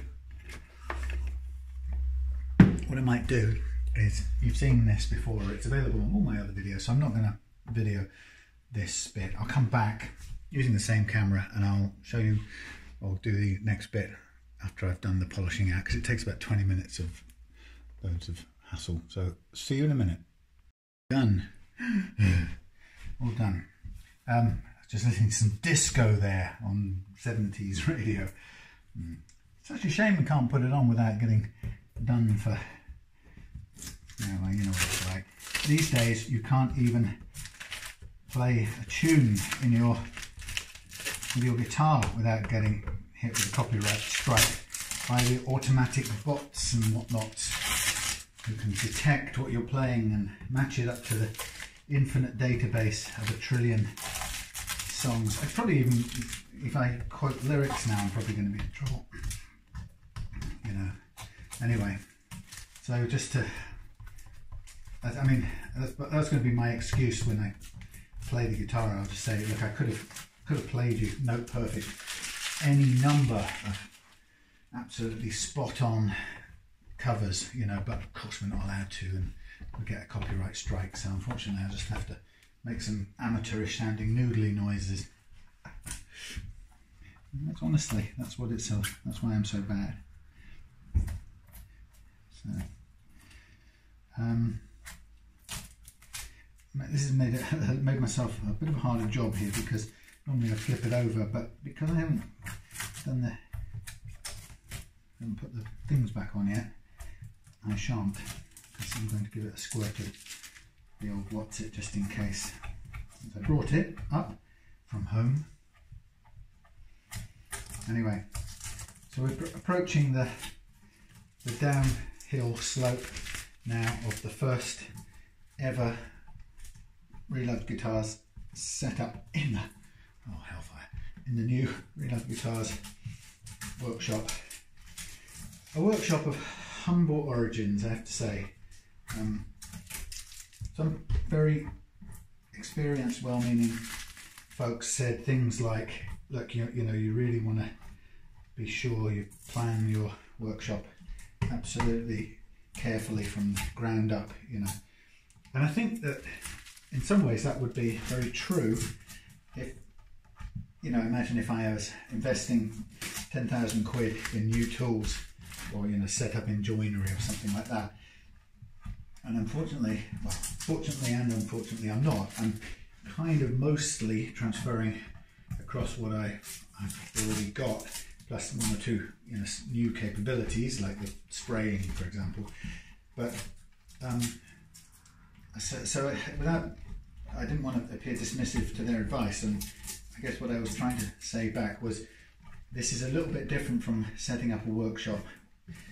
What I'm trying to do is to do, in the short term, do all the things I did badly before, but I now have a bit more freedom to do them better, and the space where, if I can afford a piece of machinery to do a job better than I was doing it before, then I'll be able to afford it and install it and make a noise, which wasn't an option before. So rather than set up a sort of brand new custom made wood shop, which I don't have the resources for, I guess I'm just trying to improve what I was doing before. And it's a sort of stage, as I mentioned earlier, it's a stage and a process, so that if I can get better at making guitars more efficient and more more consistent with the quality and so on in the guitars I make, then I'll be in a position to consider whether I go further with it, and and it might be a case of setting up a more wood-based workshop, if you see what I mean. If I can put aside the money. I'm just trying to clear this. That bit of blemish isn't coming off there, so it looks a permanent thing. But anyway, so I'm just going to put back in all of these screws. So yes, it's a in-betweeny sort of thing.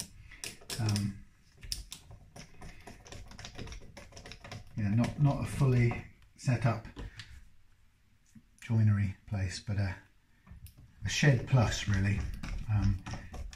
But with the with the intention that if I kind of learn and figure out what's what works well and what doesn't, then it could be something else. It could be a stepping stone to maybe another place. Because I've looked at some of these fantastic joinery workshops, like Rod's, and he has another friend in Tele does the same. And the dust extraction systems alone are fantastic, and tens of thousands of pounds worth of investment, but obviously necessary for a full-scale business. So we shall see how this works. I'm satisfied with this because I know that it's going to be a major. No, you know what? It doesn't make any difference. I was going to spray some contact cleaner, but I'm not going to, because, to be honest, it's a brand new switch and it's not really a contact issue. If it doesn't improve it with a bit of sandpaper on the contacts, then it isn't going to improve at all. And by the way, I'm noticing that the pickguard sits just slightly out from the ideal hole positions. It's fine, you can get everything on and nothing's under tension, but it's a little off, tiny bit off the mark, not 100% accurate. Yeah. So anyway, I'm not in a position to invest in all that fantastic equipment. So sadly, well, not sadly, but in this case, what I'm going to be doing is just trying out being more effective than I was before. Okay, so what have we done? We've tightened this up, checked it, sanded it a little bit. We've put new, beautiful, I mean, they look so great, don't they, compared to the steel ones, especially on the gold. Everything's good. We've leveled the frets, we've done the nut slots, changed the tuners. We kept the original, the original things. To string it up now, I'm just going to put all the tuner holes in the same configuration to make it easier to get the strings through. It was just a little starting detail that kind of makes your life a bit easier. And then it will be a case of stringing her up, and then stretching the strings out, checking and setting the intonation, and a little bit of a play through just to make sure everything plays. And a couple more on the bench are going to be these two, my own things. They haven't been sort of on the bench for a long time, and I look forward to giving them the Tele. It's quite a low action, but it's got a tiny bit of choke out on the higher frets, so I think it's time it got the same treatment as this. But it's a lovely old Reloved Guitars prototype. Actually, it's not technically correct to call it a prototype because it was the sort of third in the line of Teles, which was a kind of one I kept because it was the first thing I made with, I think, the Eckie, or second thing I made with Eckie wood, and I used Eckie and oak to make it, which made it just unfeasibly heavy. But I loved it as a player because it was I salvaged a Westfield neck, which was water damaged, and the headstock was all warped. Actually, the neck itself was fine, but the headstock had just curled. So I sort of salvaged that and made a decent neck out of it, refretted it and shaped it and stuff. So I really got to like it at the end of it. And then the pickups I had in it was a HHS configuration that together did just about everything I ever wanted pickups to do. So again, I was very thrilled with that combination, or happy with that combination. And I gigged with that once or twice, and it just performed perfectly for what I needed. Let's tip you up this end a bit. There we are. So here we are with Clouson locking what's it. Let's see how easy the string goes through. So now, little tip: if you go all the way through and lock them off now, right, what happens is, if you ever need to take the strings off for any reason, okay, you'll never be able to do it, and or you won't be able to refix them, because the crimped part will be you trying to recrimp on top of the crimped part. So here's the little secret I learned: pull it through and then pull it back a fingernail's worth, right, and then lock it.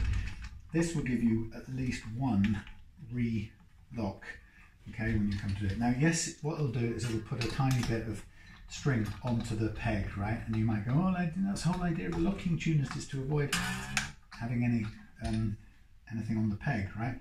Well, it's only a tiny amount, okay, and it will give you a second bite at that cherry, which I think is a small price to pay for just a little bit of sort of thinking in advance, really, a bit of caution ahead of the game. Anyway, that's just my experience. I've wasted enough sets of strings not thinking about that in the first place, so that's how I would advise. You know, there are reasons why sometimes you might need to undo the strings and put them back on. It might be you want to tweak the nut or something, or it may just be that you have to, sometimes you have to take off not so much on the Tele, but sometimes on a tunematic bridge, you have to take off the damn saddle to turn it around, you know, and then you've had to slack the strings off, and then if you've already pulled them all the way through, you won't get a second bite because it's already crimped the same part. You'll be trying to recrimp the same part of the string. So this gives you that little bit of extra, so that when you come to, if you need to reattach it, you can undo it, thread it through again, and this time on the second go you pass it all the way through without the drawback bit, and that means that you push the pre-crimped bit out, and you crimp this time on a fresh piece of string, and that just gives you that extra little bit of life. And I promise you, sometime along the way you'll need it, and you'll thank me for that little hint, if you haven't already figured it out for yourself the expensive way, which is usually the case. Okay, ting. What was tinging there? Interesting. Right, make sure it's up through the body, wind it on a little bit. Now there is, with every set of tuners, there is a point at which it bites enough, and there is a point beyond that at which it snaps the string. when you're looking tuners. Now, how you know this is absolutely personal and subjective. So in other words, you will never know it until you bust some strings. All I can say is the amount of pinch it needs, the bite it needs, is less than you probably think. But you don't want to do it so little that the string slips. So you just have to get a feel for it yourself, and if you overdo it, you'll pay for it because the string will break while you're tuning it. Now, that's a really annoying and expensive pastime. I suppose an added advantage of putting this extra little bit on to wind it on, apart from giving yourself a second go at restringing it if you had to, this little bit of extra will give you a tiny bit more grip if you're sort of just playing safe in terms of the amount of crimp you put on the string. Because if, like I said, I've done it up so much that it just pings and breaks right there and then, which is a bit disheartening since there's no other way of knowing really, but other than by trial and error. Okay, so in the fabulous new Reloved Guitars workshop den, we just line up these string trees as best we can, and then my normal thing would be to give them a bit of a sort of tug to get them seated to begin with. Now, I felt very old-fashioned via eBay the other day. I bid for and won at a couple of quid. Vintage and old style tuning fork. And I used to love having these old tuning forks because that's all there were, and once upon a time that was about your lot. So what I found was tuning forks as a kid, they were about the only device you ever had. Touch things, touch your teeth.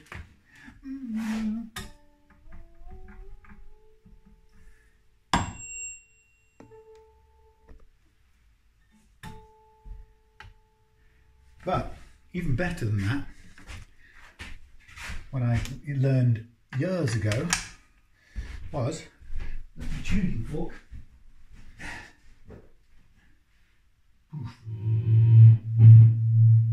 easy tiger, I don't need that much noise, thank you, 360 sparkle.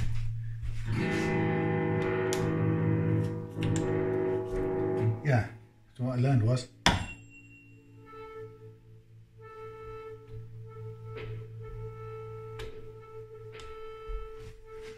it plays through your guitar. It acts as a string in the pickup magnetic field.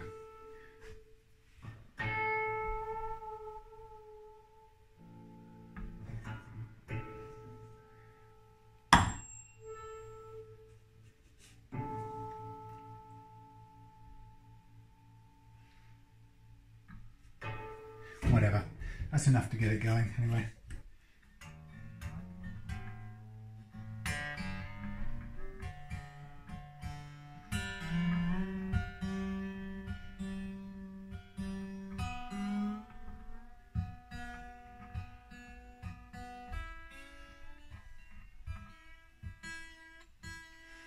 Some people get really het up about this relative tuning thing, the harmonic tuning. I never rely on harmonic tuning, by the way. I do it for things like this, tuning up approximately to pitch. Once you're in pitch, you can pretty much do it by ear.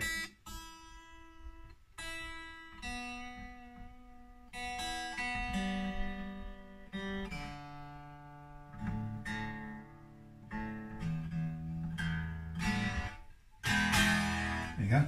If you've been playing long enough, you can.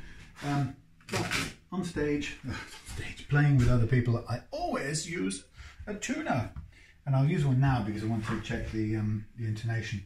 Now, here's an old thing. People go, "Oh, don't check the intonation with the thing lying on its head." You know what? Right? Intonation is a function of length, distance.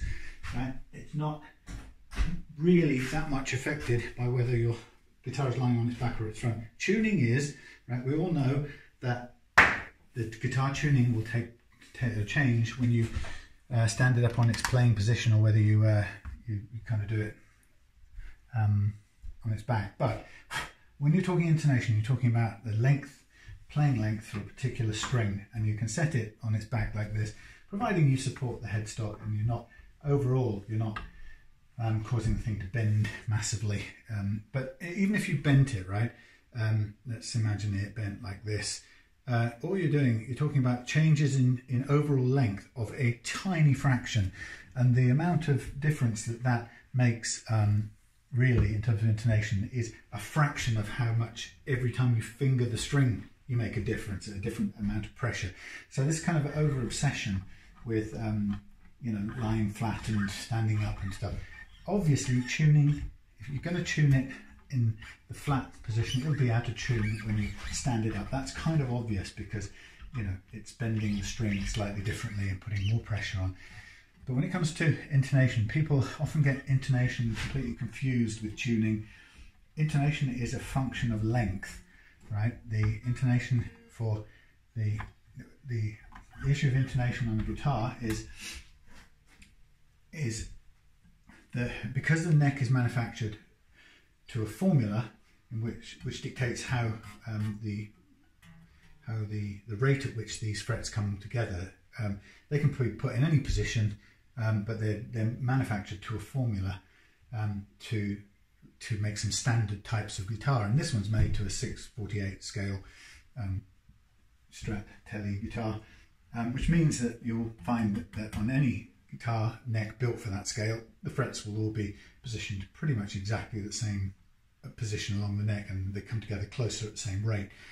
You change the scale length, and then that you're going to use it for, or you make necks for a different scale length, you put in the formula, and the change in the scale length, overall scale length, then will put the frets at different positions, and they will only work if you build the guitar to that scale length. So intonation basically means, is the string the exact correct playing length for these to work with this underlying set of frets? While there's scale length, 6/48 scale length, it's not. It changes for each string depending on the composition and thickness of the string, and typically you'll get on a 3 wound and 3 playing, you'll have the longest playing length on the whole guitar will be the thickest wound string. And then it'll go in a group. As it gets shorter, the saddle will come forward and the overall length will come closer back towards the 6/48. It'll never be less than 6/48, it'll always be slightly more. And then when you get to the 3 wound ones, they stagger back and come forward again in a 3. So it's 2 groups of 3, with the high E being the closest to actually 6/48 of any of them. But you position them by using the harmonics and fretting. Okay. Now, I wouldn't do that until first of all you've got all the stretch out of your slack, or slack out of your strings. So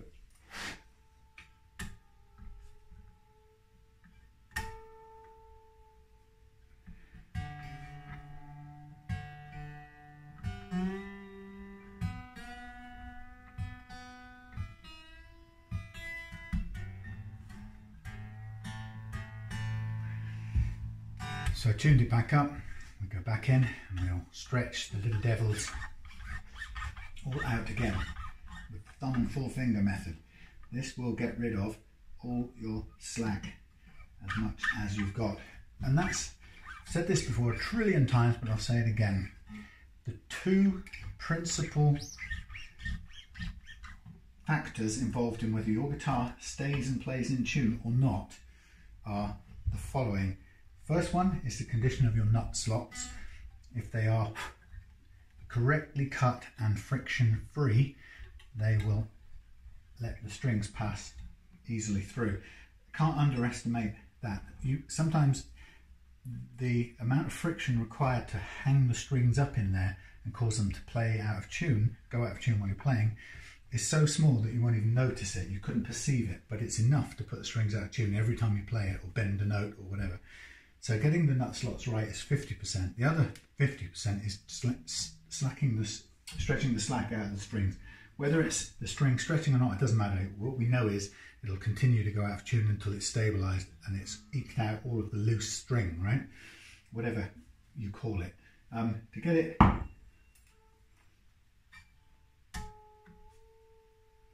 it right, keep doing it until there's no detuning. Nearly there.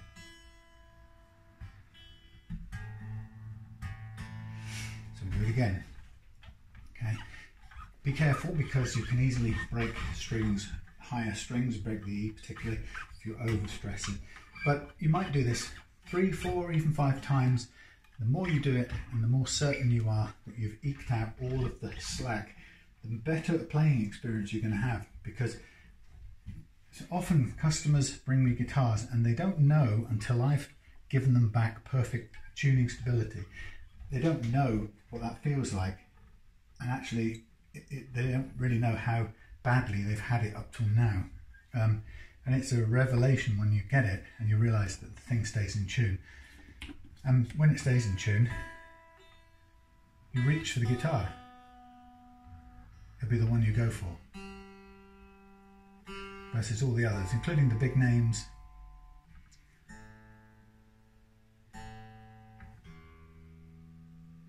So we're very close to being in tune. What I also probably do at this point, I don't like this, probably put it on the strap and stretch a few bits and pieces. Stay there. Get on the strap. Get on. Make sure it's on. I was nervous about other people's straps because I'm never quite sure if they're on enough to be safe, and I never ever trust that they're on safely until they're on safely, and I'm convinced that, oh my god, this is proper Foo Fighters height.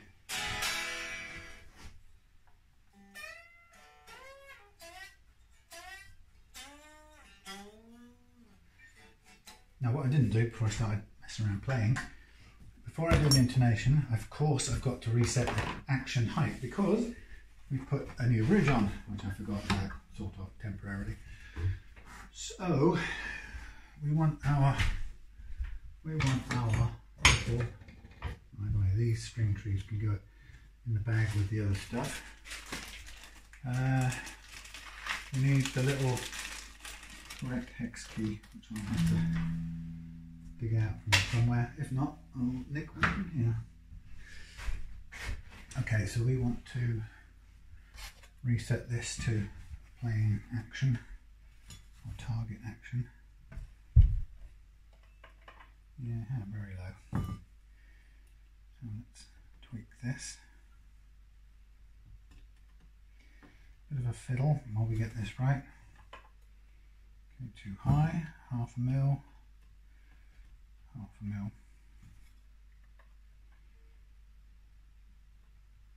Yeah, just about right. Take this one, too low.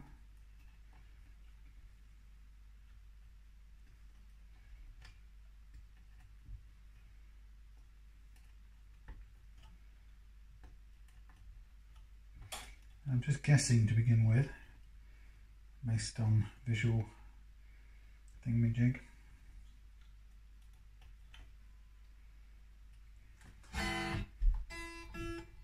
Give me a bash of the thing.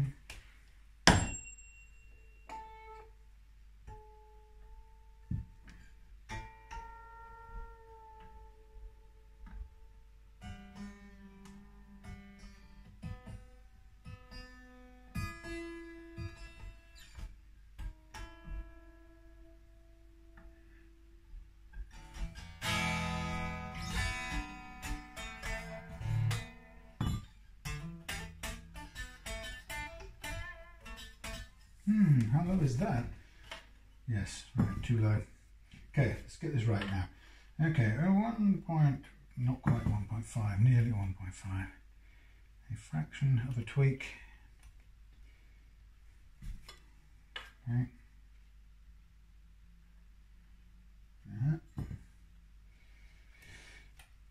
1.5.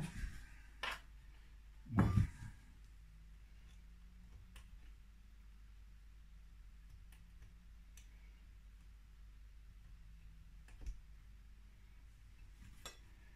Come along now. 1 point, not quite 5.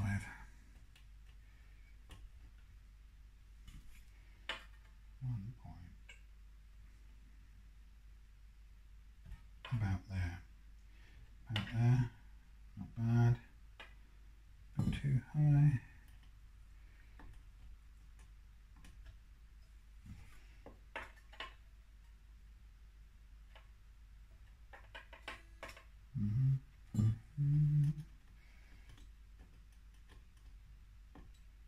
I heard something go ping. Sounds like it's pinging on here on the saddle. It's interesting.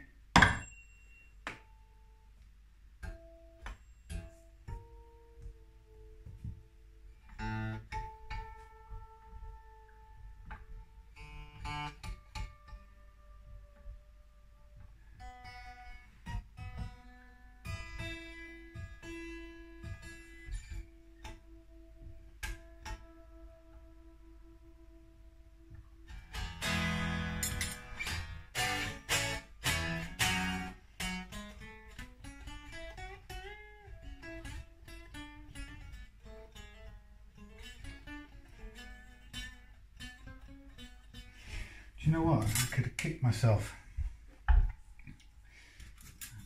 Cost myself a shed load of time now.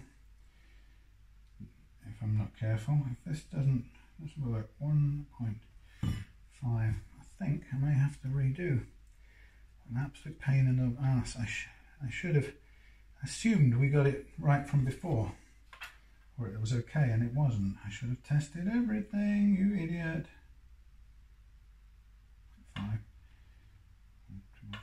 1.5, sorry, that's a bit under. I have a feeling it's going to cost me a complete re-level. Sorry, did I say that? That would teach me. First time back in the shed. Right, that's correct. But I probably need to do it.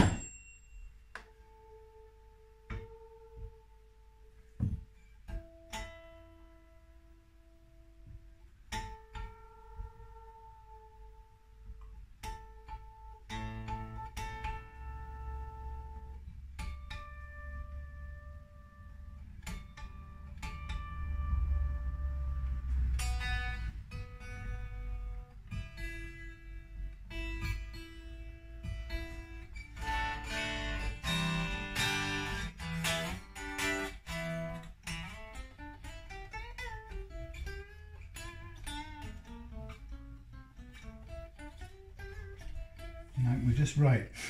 Just right. Had me worried for a minute. I thought we were going to have to go backwards. No, but we're all right. We're good. Thank you. That's right. I didn't notice that before, but I was working off my memory of the last time I saw this guitar, and we didn't have any buzzing going on up there. That's because it was a little higher than I just had it set. So we're back where it should have been. And that's good. Don't be worried. Little lesson though, don't assume in case you get caught out, because nothing worse than having to go back and doing a second fret level. It's not a problem for the guitar, it's a problem for just time. But it's a mistake for having made an assumption, which I've been caught out doing in the past. Right, now before we play, I think we need to do the intonation business. Here we are.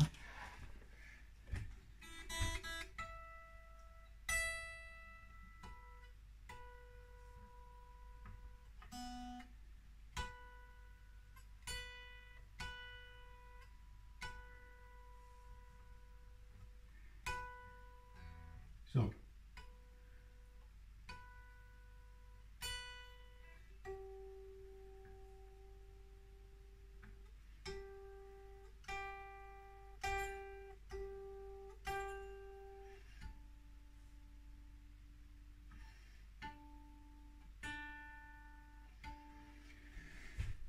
slightly short. Short, where's the thing? The thing. Where's the thing? Here's the thing, it's short. is short. So we bring this back a bit.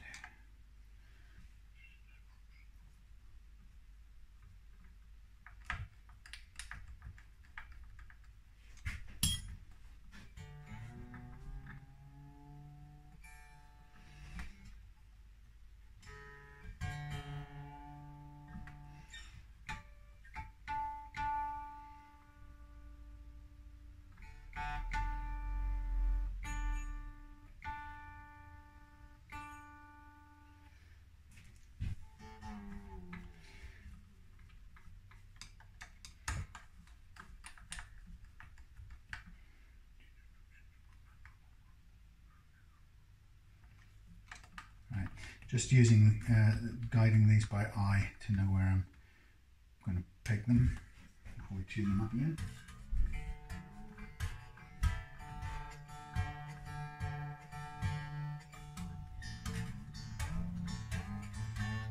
If you ever slack the strings off, they're always going to need a little bit of tightening before you can trust them.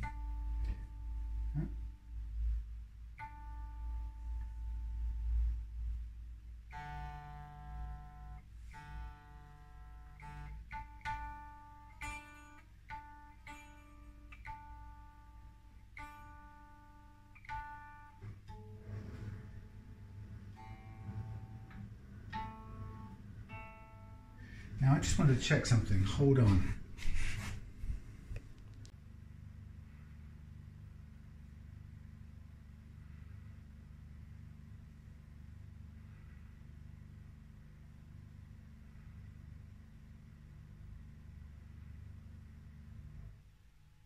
There you go. Off. On. So just to confirm, that's this meter registering the power jet washer, which has been used several times. Right, so let's just get done the intonation. That's okay. Let's just do it standing up.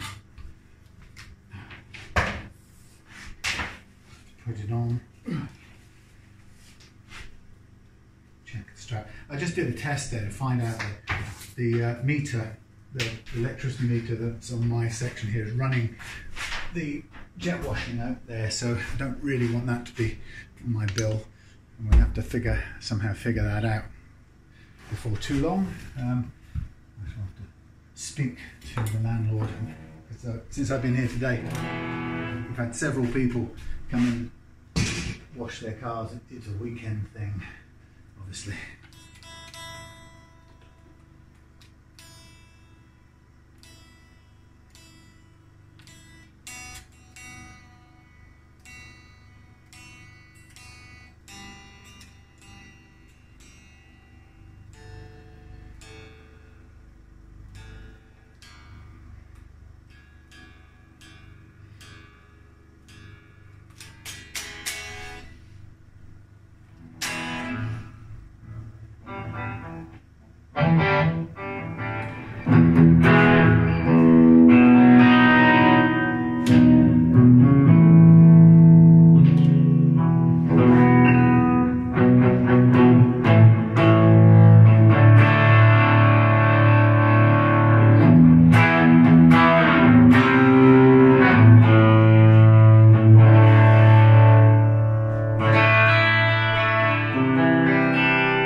Tune, tune, stretch, stretch, tune.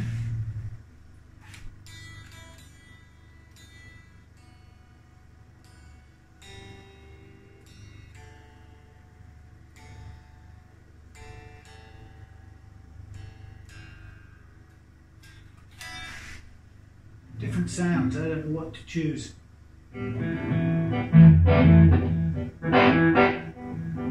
Country.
play known songs get copyright strike.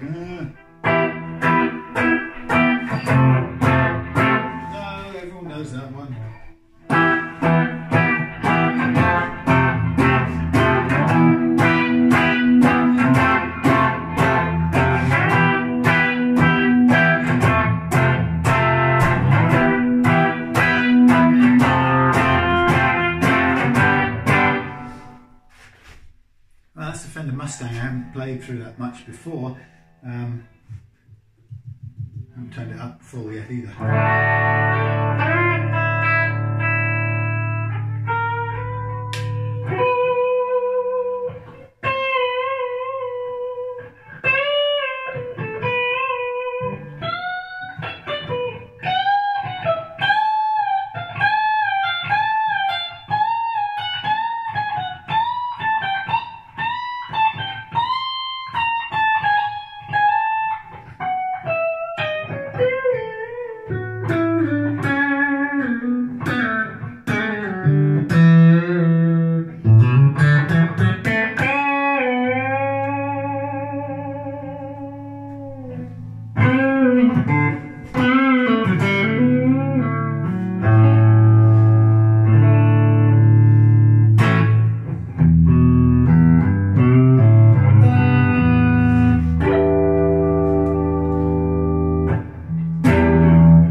That's it. I think we can safely say the first setup,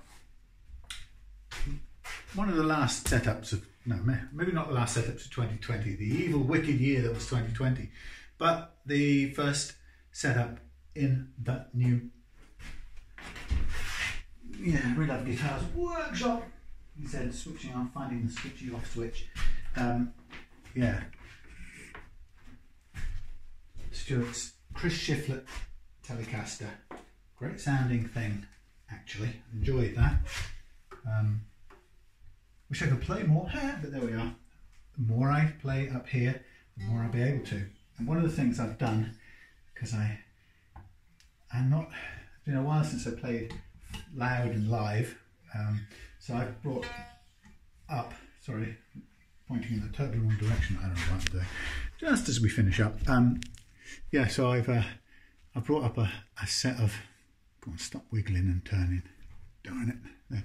Brought up some tunes on my phone, which I can plug in through this amp, and in a context of 0 people around to be bothered, I can play this thing, play my guitar full tilt and play along with my favourite old tunes, which is a real luxury.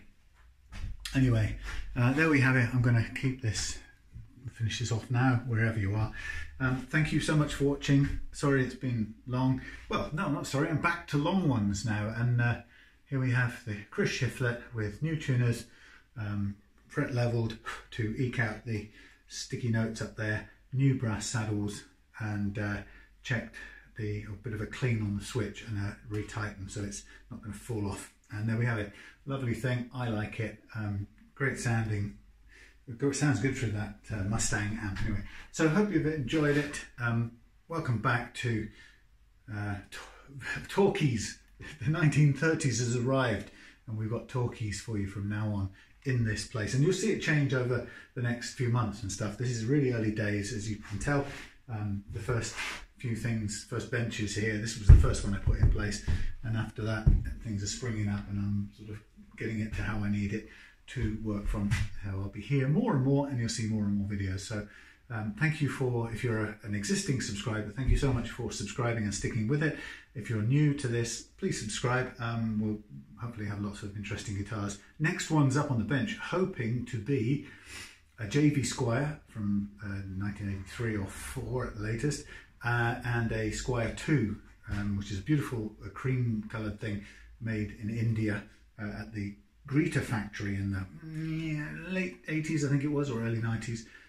Same place they made some Mustangs and the Encore Strats, which I'm a great fan of. And I've got a vintage V6 coming along for a setup as well next week sometime. So back on track, new place. Thank you for sticking with me. Thank you for subscribing. See you soon. If I have to go around the back now and turn this off, because it's not quite as simple as the other one. Thanks for watching.